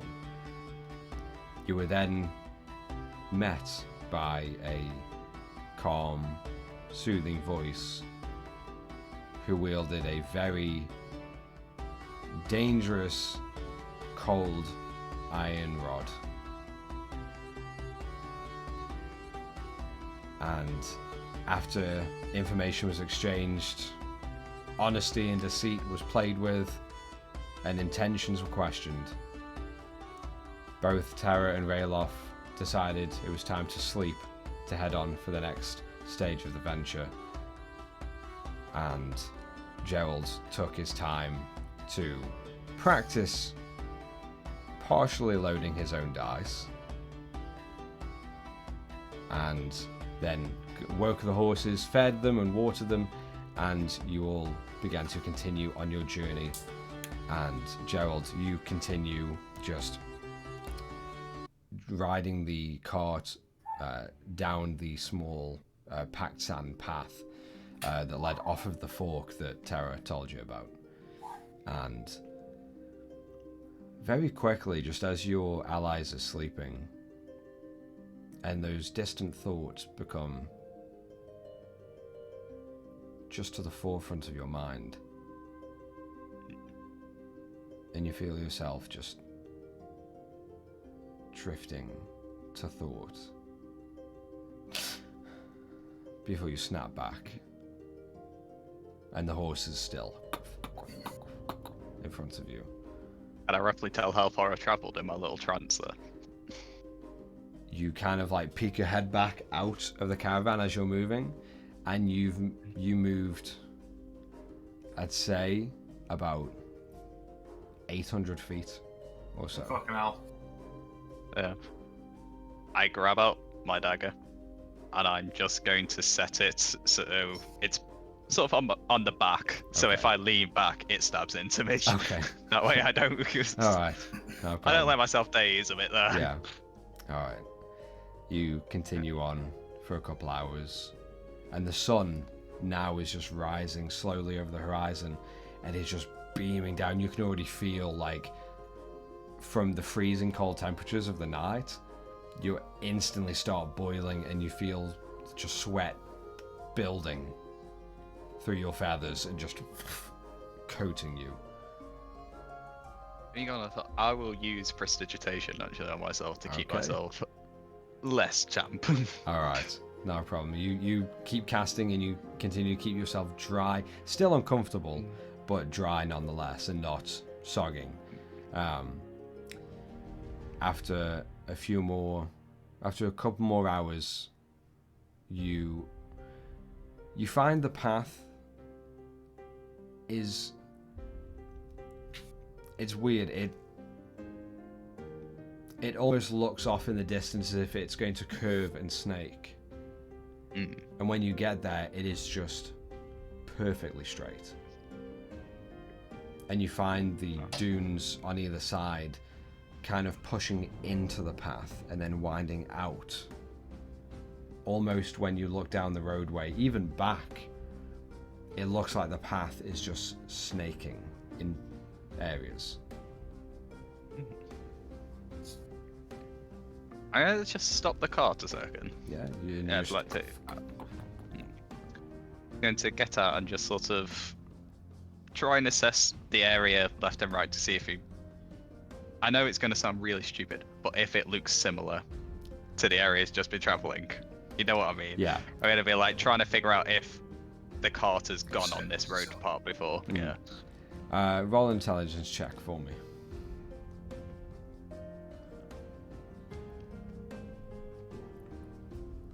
It's 2, in fact. 2. Not 3. It looks so different yet so similar. You could be on the same road. You could have just wrapped in a circle. Maybe you should turn back. Or just keep heading and hope for the best. He's going to decide to keep heading, but he's going to cast Prestidigitation again to create a claw symbol appear into the sand, and that's going to last there now for an hour. Okay. So hopefully, if I am going back on myself, I will see it as I go past. You cast and you almost see this like indent of the sand be created and just slightly into a little mound in the sand next to you. And you feel, okay, confident. Got your waypoint. Continue. And just around the time that Tara and Rayloff, both of you, begin to slightly rouse from slumber, Gerald, you, just as you coast along this forked path from the Meridian Road, you begin to see stonework peeking over the tall, vast dunes of bright golden sand. And as you inch closer, you begin to see just how colossal this structure is, as most of this pyramid-topped ancient temple is trapped beneath tons and tons of sand, leaving right now, just at a glance, only a slight glimpse of a front path stairway, and even a small doorway visible and open, leading into darkness and shadow. And this structure right now, to you, is just a little bit off the beaten path, but only, I'd say, I mean, the structure itself feels like it's already upon you, but as you get closer on the road, it's probably about 80 to 100 feet away from you, but you can make out, just in how colossal it is in nature, you can make out a stairway leading up to the front, and you can see embedded in this large wall coming to a point to the pyramid top of like different roofs and shelves of different areas and buildings, but this large pyramid top is just peeking out, yet the wall has just a slight bit of give into the design, where you do make out this doorway right at the top of the stairs. That'd be a long rest now. Yes, both Tara and Rayloff, you can mark down a long rest. I'm so I will happy about that. turn off onto that beaten part of the track and follow that, and I will cast Prestidigitation twice more to make an odor. I'll do a breakfast sort of bacony stuff for Rayloff, and I'll do roasting veg sort of stuff for Tara. Both of you as your wake up call. Yeah, as you feel your body is kind of still just like gently go with the motion of the road of the cart, you just like sigh in relief, smelling fresh bacon and ale and fresh steamed vegetables with fresh tree sap syrup.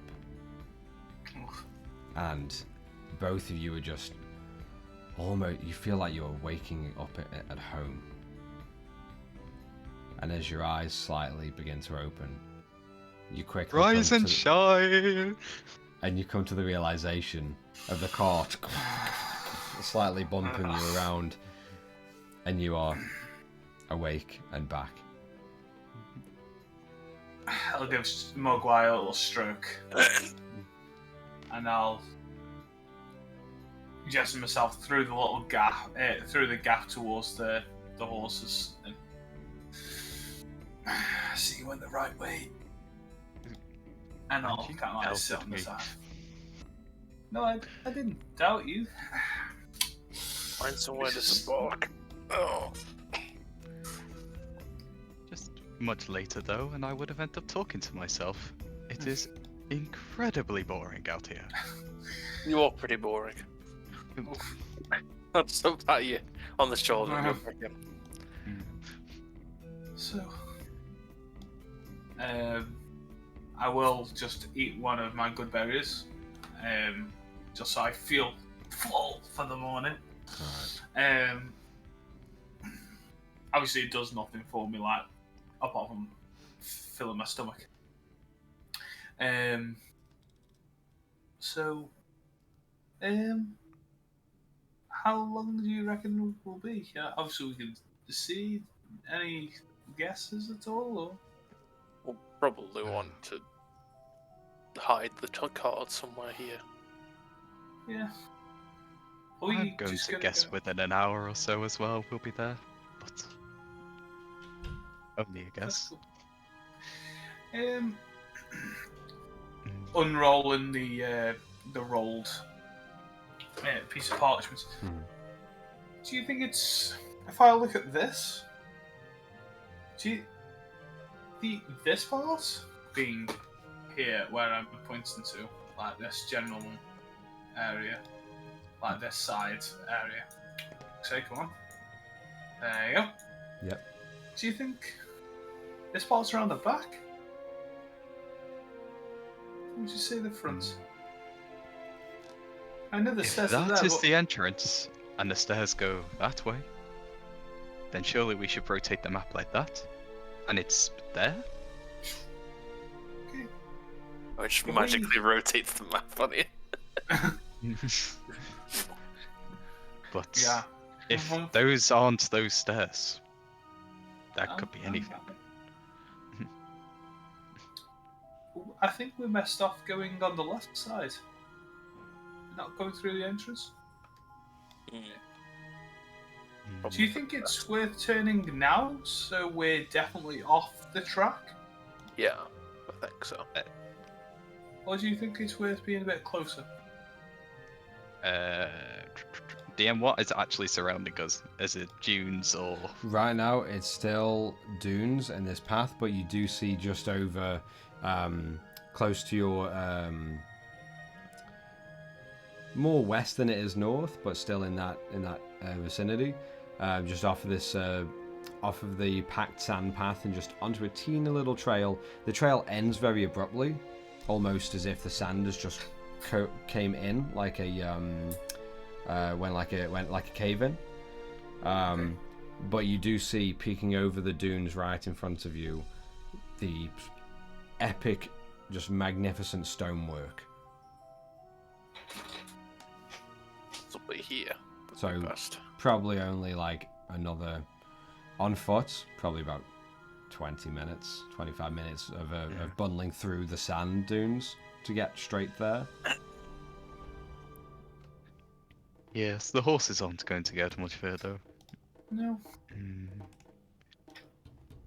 It's the thought that those creatures could possibly get to us for 20 minutes. We do have the... Those vials. The Dune Whispers. The Dune Whispers. Dune Whispers. We could. We could do that. We just wouldn't have one for Theron back. Unless, Rayloff, you fancy carrying his? Or do you think it's worth just carrying him back? Assuming we manage to get into there and kill everything there. I feel like at that point we probably wouldn't need to rush out. But I'll try and carry 2 of them. Oh, I'll try and carry another. You could bring it, leave it set up by the entrance. That's what I was thinking. Sure. It was just on the case of he couldn't. If he was too weak. But let's focus on what we came to do, and first of all find us wherever this cave is. And hopefully kill 3 birds with 1 stone. Hopefully so. So we'll take the horses off the track now, and we'll get ready to use the Doom Whispers to make a way to that side. Alright. As we're setting up, I still think we should check the front entrance. We could get a lot closer. Even if we don't go through it, I think there could be something important there. Okay. We can at least have a look. Is there a dune that we could see from where we are now that might be advantageous to see front? Yeah, I mean, as the dunes in front of you kind of collapse in on themselves and just wrap over each other, you could imagine that if you get to the top of the ones that right in front of you, you're not going to tower over this structure, but you'll definitely get a decent view from a good few hundred feet away. Okay. I'll point at that dune that seems to be the highest one. If we get on top of there, maybe we could look from here. It's a good launch ramp. The what, sorry? It's a good launch ramp. It is true.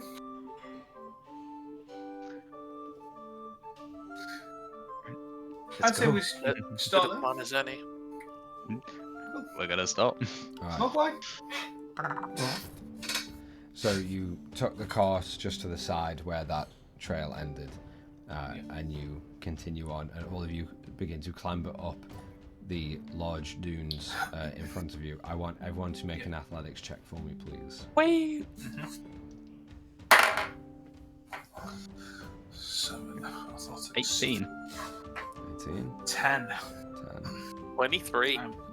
Nice. Okay.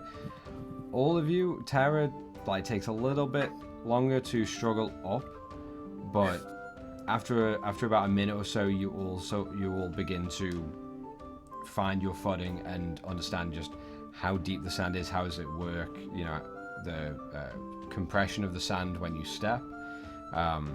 It's very loose, but you do find little footholds that you can just pack down slightly to give yourself a little bit more reach. So about a couple minutes go by, and all of you do manage to get to the top of this dune, and almost instantly you see these magnificent layers of sandstone bricks that have been laid together to angle the large roofs across this structure. You look to see other parts of sandstone and brick peeking up from beneath the surface, some of which are as far away as about 50 feet from this main portion of the building. So, this main, almost temple-like structure, and then little bits and trails of stone and brick, and then sand and nothing else. And then far off, you see another slightly slanted roof peeking out of the sand as well. Almost as if it was a separate structure of itself. And they go on for the next about 50 feet, even near 80 feet you see off in the distance from this main structure. You see another slight little building just poking out, still sunken and almost layered and slanting slightly, like the rest of the structure. If we look at the little blueprints that we have, would these two little structures look like they would fit whereabout those two entrances could be? Roll an intelligence check with advantage for me.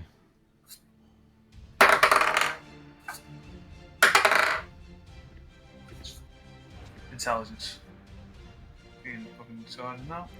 Intelligence plus 2, 12 is my highest. 12? Very likely. Okay. Just depending on which orientation you would set them at. Yeah. Yeah. But just kind of yeah, potentially very likely. Yeah. So, Someone just bailed Ad- off. Adam.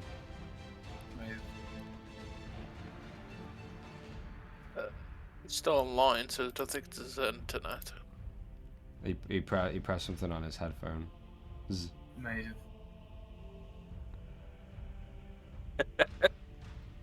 Hey, there we it go. is. Sorry about that. All of a sudden, my entire thing just went ding. And I was That's like, okay. Mm. Right. Sorry. We could go near the where the parts are with stone. At least we'll be safer on foot. But if we aim for, obviously, in my own eyes, I'm pointing where. If we go to that second place where you could just see the top of what looks like another building, we aim there.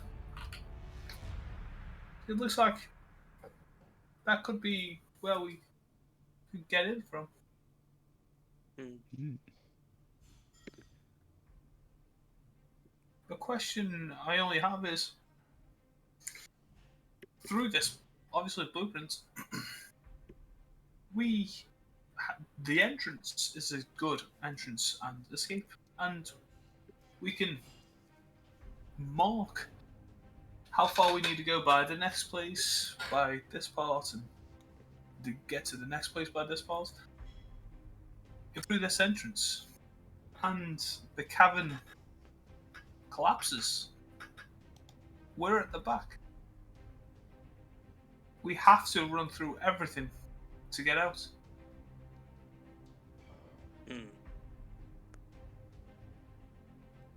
What do you think about that being the exit? We can check it out. I agree with it being an exit. As long as it's not blocked from our first check. Yeah. Definitely And worth then- checking first. Yeah. Cool. It's only just come to me. I was just looking at it a bit more while it's in my hand. It's just... so do you want to try get closer and try to get to the second building, or would you rather be further away, look, and then go towards the entrance? If we all move a little bit closer, and then one of us, preferably the more sneaky of us, would have a look. The entrance, and I'm going to push off. Gerald is going to head start. Go for it. Okay. Right, straight to In the that- main entrance that you see. Yeah. Okay. Alright, I'll kind of follow Gerald for now. alright. Woohoo! As you follow Gerald and now kind of like slipping and sliding down the sand dune, Yeah. by the time it levels out to the ground, you're about 40 or so, 50 feet or so away from the main entrance, and you see the stairs now as you are kind of at the foot are just colossal and massive, albeit probably not too many steps to get up to the top, but just the size is imposing. I'd like to pull to the side of the steps so there's just Okay. or in like the corner Well- of the thing. As you get down onto the ground level and you just take in the immensity of this, what could have been a temple, based on the intricate nature of its design, you very, very, very quickly begin to hear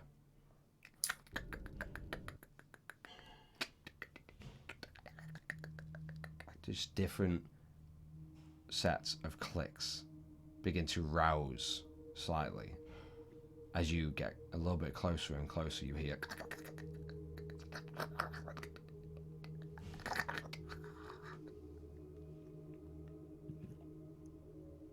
I'm going to loud whisper stop. Like, stop! And trying to not move at all and see if anything alters. Obviously, the sounds will carry on, but yeah, any movement. yeah. Yeah, I'll stop as well. You look across and it's just flat, undisturbed sand. How far away from the steps starting to lead up? What? How far are you away from the steps as they start going up? Yes, so it being stone and not sand. From where you are, I'd say about Mm-hmm. about 50 feet from where you are now. We could just run. And you begin to hear. In fact, swig your vials now. Or at least one. You're just gonna put his finger up to his beak there. I'm not taking the swig yet. Into this sort of think, like sort of as he's thinking around, thinking in his head and looking around, he's just gonna be like,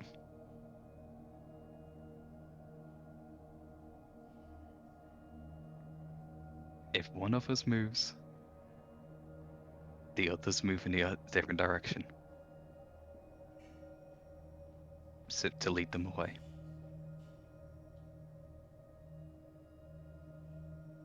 Seeing if one of us run, the others will go. Oh, you mean use one as a lure so the other two can. Yeah. I'm probably the fastest here. How close are you to me? Well, if I went first, Probably, I'd say I'll be what, maybe 15 foot ahead of you, maybe something I like was that. going to say, Less? pushing it the most as you kind of like grouped up but stopped. I'd say about 10 feet at most. Maybe then 10 then. Okay. Yeah, no, I've got nothing that can help you at this point, unless I can. Yeah. I'll try to lean reach to try to touch Gerald. You're not reaching him. Can't From reach. where you are. I'll still try. Yeah. As you feel your like weight shifting slightly, Yeah. you hear the. Okay.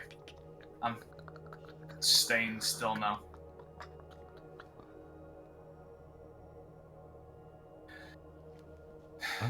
Do you want to run? We're running to the entrance. Rudolph? You ready? Yeah. 3. I'm going to use dash for the run as well, yeah? Yeah. Just Yeah. for Oh, yeah, and go. And I'm going to sprint off Right, first. I want everyone to roll an athletics check for me. Thank God. It's athletic. Yeah, not for me. Okay. That's actually half decent. All the rest are being shit, but this one I'll take. I rolled a 17. Nice. 19. 15. Nice. Alright. We'll So take those. 15, 19, and 17. 17. Okay. Each of you launch forward, and you find yourself just sprinting. As you do, these creatures just sprout out of the sand, spraying all of the grains of sand everywhere, and you just hear those clicks now.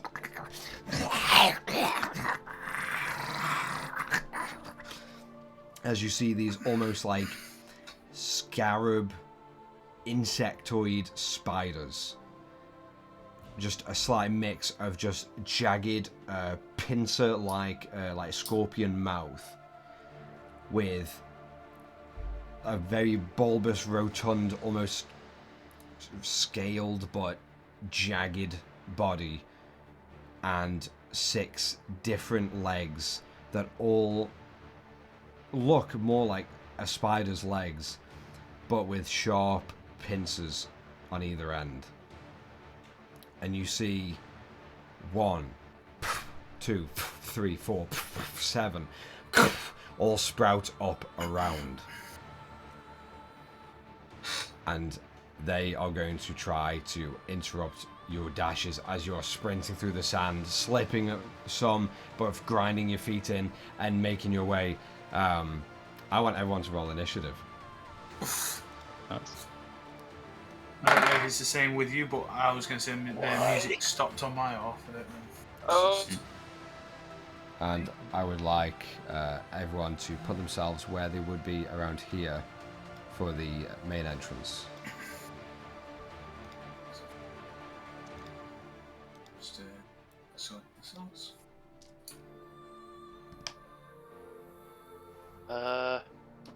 Seem to. Oh, there we go.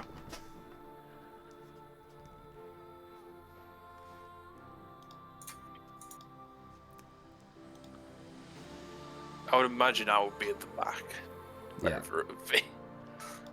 So I'll let you guys put it on first. I'd say, yeah. Oh, That looks alright there. Yeah. Alright, so can I have initiatives 25 to 20? Fun. 20 to 15. 16. Alright.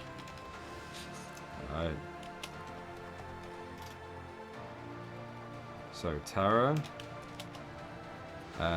15 to 10.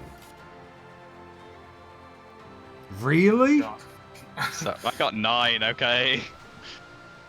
Alright, so Gerald, and then Rayloff, what did you get? Even lower. 5. Okay. 5. I rolled a 2. I could barely be low. And Alright. even All that that's extra saying weight. something. So, He's carrying an extra Dream Whisper. He'd be a bit hard. so Tara, Yeah. you are up first. What would you like to do? As Um. all of these insectoid scarab spider creatures just sprout up in numbers. And all you hear the clicking now even louder, almost screeching, just wavering through the air towards you, and it's almost this quiet and cacophony of clicks and just grumbles and screeches. I'm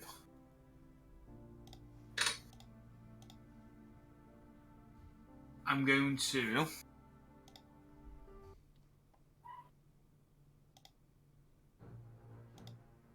God, hearing that makes it even better.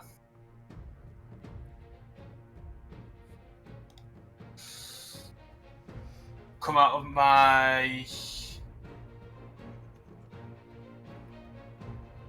Yeah. I'm going to pull out a pinch of my powdered iron out of my component pouch. Mm-hmm. Nod towards Rayloff and using forcing it towards my heart staff. I'm going to fling it towards Rayloff, and from underground it's going to act as a green tree root ripple instead of this the digs of dirt that we've been seeing through the sands, and Rayloff is going to be enlarged. Okay.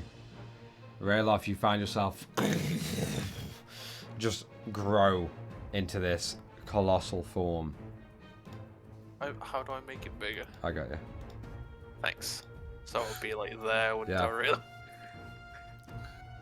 And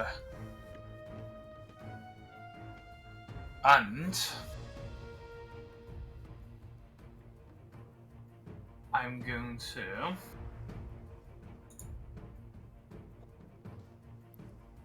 It's the move.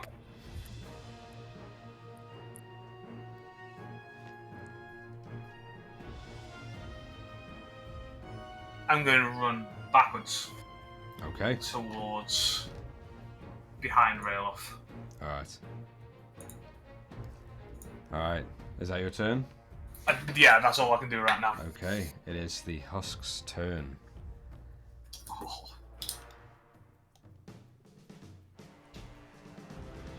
10 feet squares. Okay, that's confusing. I know it's harsh, but then I just did the arrow and I was like, oh, that's 90 feet, fucking hell! Nothing reaches. The husks are going to start moving and using their movement and dash to start making their way down and around, while the immediate husk in front of all of you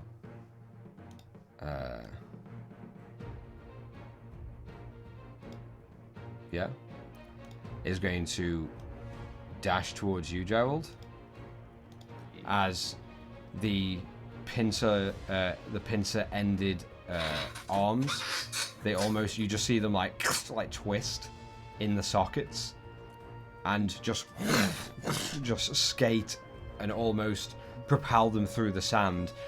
And it's quite terrifying. As you're a smaller creature, you see this large insect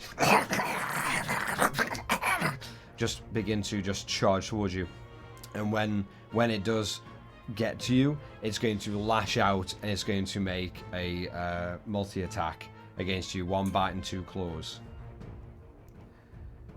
So for the bite, that is a let's put it over here. For the bite, that is a 16 to hit. Hits. Alright. And I'll do the claw attacks. 17 to hit. Hits. And the last one, fucking 19. Yep. Alright, so the bite. Fuck. I hate myself. That's 3 piercing damage. Oh, yeah, that's And good. I want you to make a Constitution saving throw.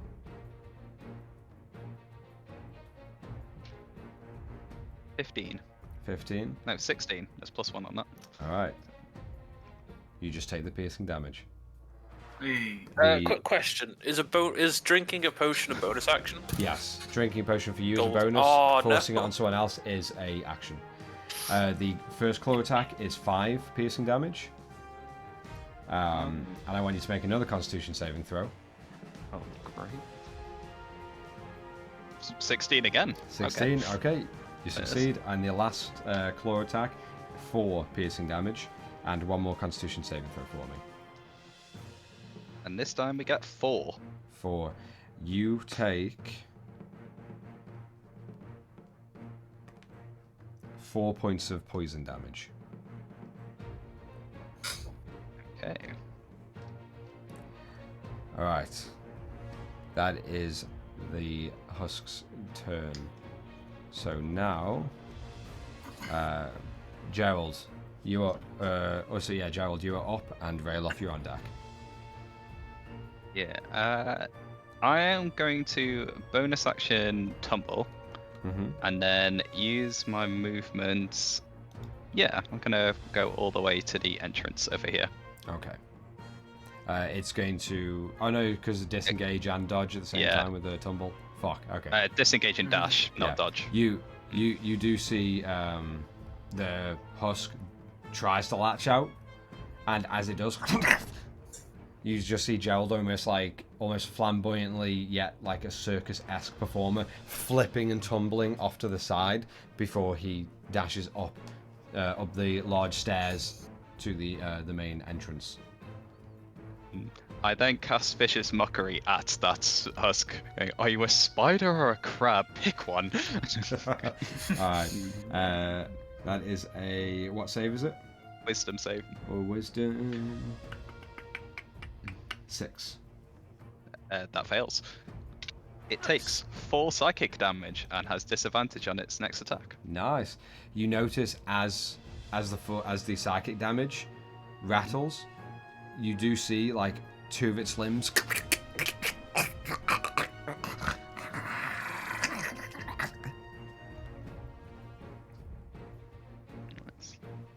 I think Yeah, that will be the end of my turn now.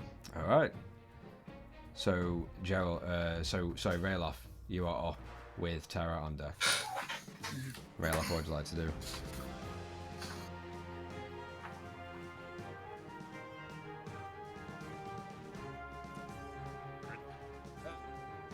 Right, I'm gonna go into rage as bonus action.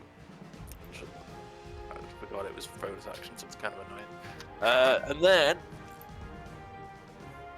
I'm going to.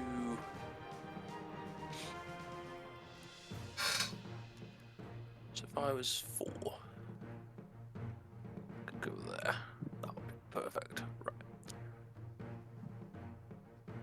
Oh. Kind of forgot that it's double distance. Is my speed increased while I'm enlarged? No. I can tell you, but I don't think so now. That's fine. Yeah, I'm just gonna go for that boy then. Gonna go there. Yeah. Yeah, you get advantage on strength checks and saving throws. And your weapon also grows. And Yeah, it's an extra D4, isn't it? It is. Yeah. And I'm just gonna slash at him with my halberd. Yeah, go for it. Roll for an attack. As Rayloff just traipses across the sand, charging, halberd at hand. The sun gleaming off of my ice-covered body. Yeah.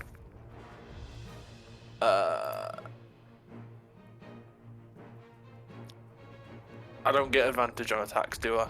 Not unless you use reckless. And I would have had to declare it anyway, wouldn't I? Yeah, don't matter then. Yeah, 15 to hit. 15 does hit. Roll for damage. So D10. Not getting good rolls today. So that's 5 plus 4 plus 2. So that's 5 plus 2, and I roll a D4. That's 7 at the minute. So that's 11 slashing damage. 11. As you slash down, you just carve deep into the chest or the bulk of its body. And you just hear... and you pull away, and it is barely standing below you. Can I say something very quickly? Literally just like 3 words. Yep. I'll sort of, as I've done that, as I'm moving my head back, I'll just look over to Terra and say, "Get behind me!" It's sort of very reverberated because of the glass body. Yeah. Yeah, you just hear this like small isolated echo. No worries. Alright. Awesome. Is that your turn, Rayloff? Yeah. Alright, Terra, you're up. What would you like to do? I am going to run towards Rayloff. But as doing so, I'm going to dip my finger towards the water skin that I have. It's going to turn into a crystal shard, and I'm going to throw it towards that husk. Okay, go for it. Roll for an attack. Using ice knife. Okay, go for it. 24. 24 definitely hits. Roll for damage. Let me just confirm that it is good. Okay, 1d10. Which is this one. That is 9 fat damage. Yeah.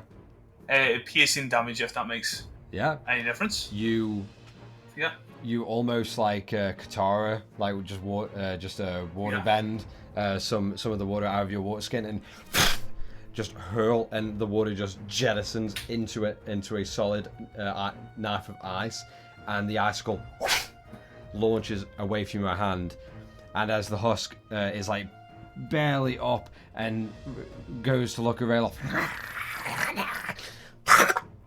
and the ice knife just implants it deep in its maw and its face, and you just see it. And then as it's suffering and falling on the floor, it falls unconscious. it then explodes But Rayloff isn't close enough anyways to take any of the Rayloff, you notice AoE kind as of the damage. husk goes down, you see its head just, and it just pops. But That what I husk will be is doing... completely dead with a blown up face. That was sexy. I like that. I'm going to use that 30 feet chunk to stay behind Rayloff, but behind in accordance to... Yeah. If I was looking at them. Yeah, that's okay. Yeah, sure. That is perfect. Yeah, Yeah, that's perfect place. and can I do anything with a bonus action of right now? I'll bonus action take a swig of my vial. Yeah, that's Okay, the one. great. So you have resistance to poison, and if you remind me, I believe it was Venom. yeah. I think you have advantage on. All I've Constitution written saving down is what's it for? You just said venom and poison was. throws. Okay. Resistance. All right. So for the next, I think it was noted down as an hour, correct? It just says Yeah. venom and poison resistance. That's all I've written down. Okay, So if right. you say it now, I'm happy to take it out. So for the next hour, you have resistance to poison damage and any kind of natural venom, and Nice. you also have advantage on Constitution saving throws. Even better. All right. So with that, all right, you Terry, you dart behind Rayloff and you take a quick swig, getting prepared for the rest. It is now the Husk's turns. These two at the bottom are going to charge one towards you, Rayloff, and the other's going to circle partly towards Terra. And this one, Gerald, you look off to your left as you're looking at this big entrance doorway and this huge colossal structure in front of you, and then just to the left you hear and you begin to see this husk just scour and crawl all up the stonework and around, keeping its body in like one sort of position while the legs all around it just to climb itself up to you, and it scurries straight for you. And this one is going to make its way down shortly. So, Gerald, for you, this guy was going to make a multi-attack. So 1 bite, 2 claws.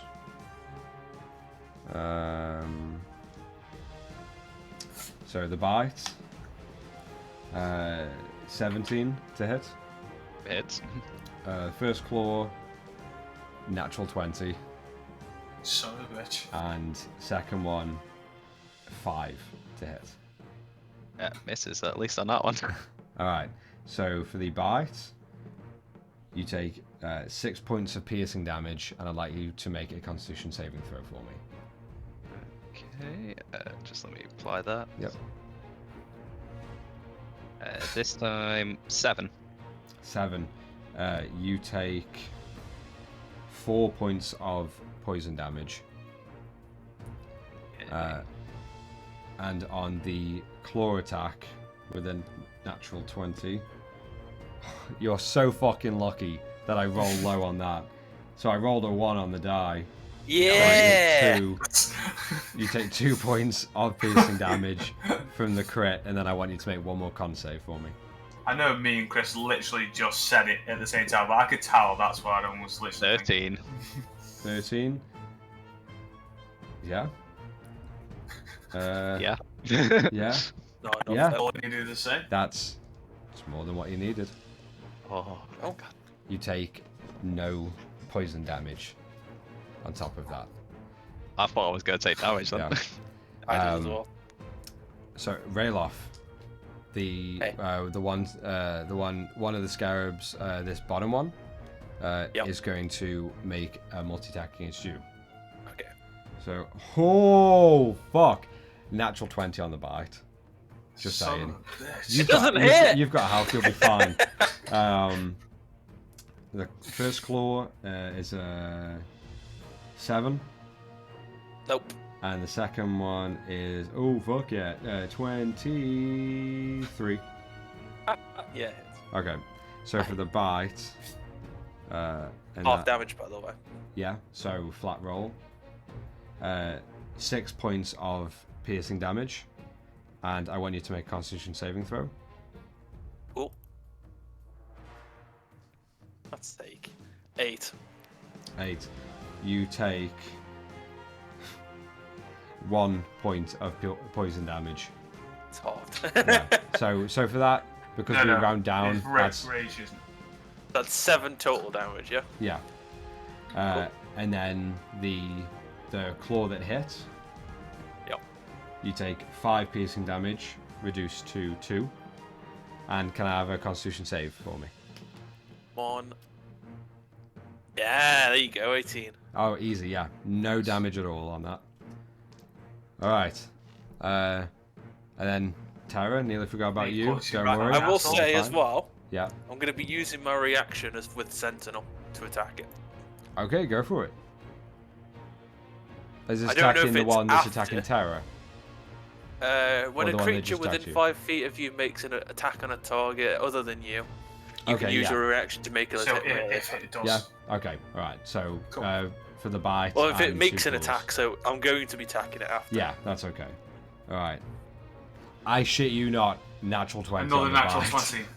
You are a fucking penis, I'm- but yeah, sadly that does hit. I'm only loading my dice. Okay. Claw. I'm only putting the weights on the 1. That's Yeah. fine, right? 22 to hit on the first claw. It does hit me on the first claw. And I'm. You fucking want me dead, that's what it is.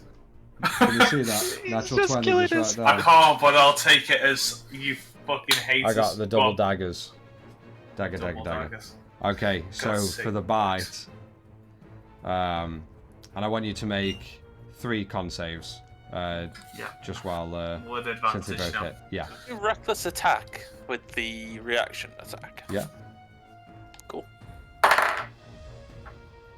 So you take 12 points of piercing damage on the bite. Okay. And I got 18, Okay, my yeah. first Then, roll. yeah, then you're fine on that. 12 damage. Yeah, 12 piercing damage. And Okay, then, and then the second one. yeah.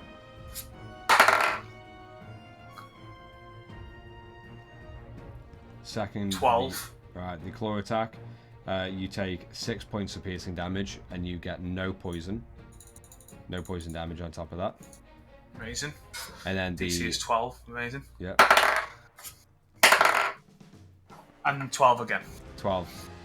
No poison damage on the last one, but you take with a natural 20 on the crit for the claw. Fuck me, you take 6 piercing damage, I'll take it. I'll fucking take it. and you don't take any poison damage on top of that. Okay. And now I make an attack on it And now you make an attack on that husk with advantage. with advantage. Come on. I got so excited that 19 to hit. 19 does hit. Roll for damage. Come on, baby. Oh, that's a 9. Oh, it's 5. So 9 plus 4 is 13. Now I roll d4. Fucking hell, just roll everything, why don't you? Oh, wait. Your rage, your Yeah, plus damage, So, and then your enlargement. It's just a shame he doesn't have champion and he gets a crit on his 19. Yeah. yeah. Well, it wasn't a dice 19, it was a total. Oh, okay. So that's 9. Yeah, so 10. No, sorry. 12 slashing damage. 12 slashing damage. Just after you see it cause an onslaught onto Terra, you hurl, slamming the halberd down and just carving deep into this creature, so much so that you almost sever off the entire rear portion of its body, barely hanging on by small tendons that you can see just releasing blood everywhere. It also probably can't move anyway, but it can't move now. Yeah, Until... as you launch it out, and you just see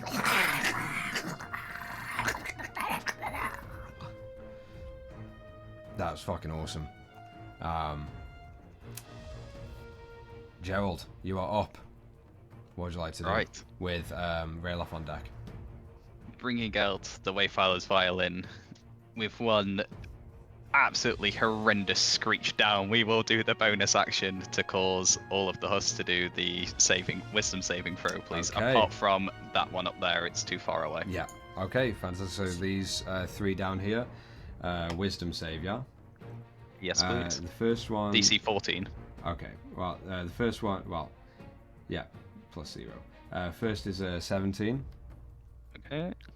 Another one, 9. No. And 8. 8. Shall I say the 2 closest to me with the 9 and the 8 then? Yeah, yeah, and then we'll say this was the success on 17. Okay. Alright then. So those 2 are now blinded to me entirely. Okay. And then I would like, judging by the claws on that thing, can it touch itself? Yeah. Okay. Then we are definitely just going to go with moving away here. And then casting Dissonant Whispers onto... Yes. I think we should definitely cast Dissonant Whisper onto this one here then. Alright. Is it a roll? A save for me? It is a roll. It's a Wisdom saving throw. Sorry, I was just thinking of how I want to do it. Yes, definitely. Okay. As I go through this, I'm just going to go... Exit night! And only this thing is going to hear it. But that's Alright.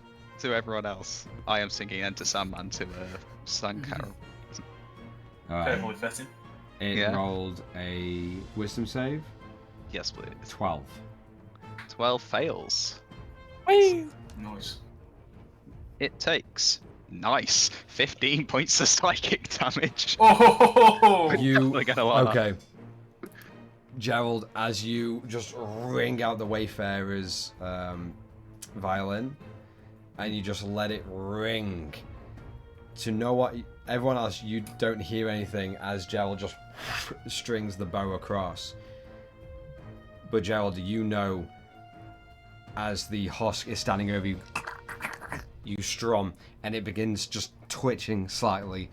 And as you just scream out, "Exit night!" you just see the husk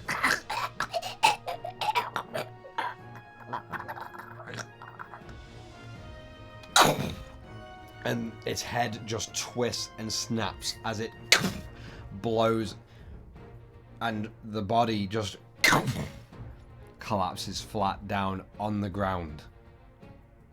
Oh, fuck me, I didn't even get to finish the performance. And that's where we're going to end tonight's episode and pick up right there next week. Slap. Fucking A.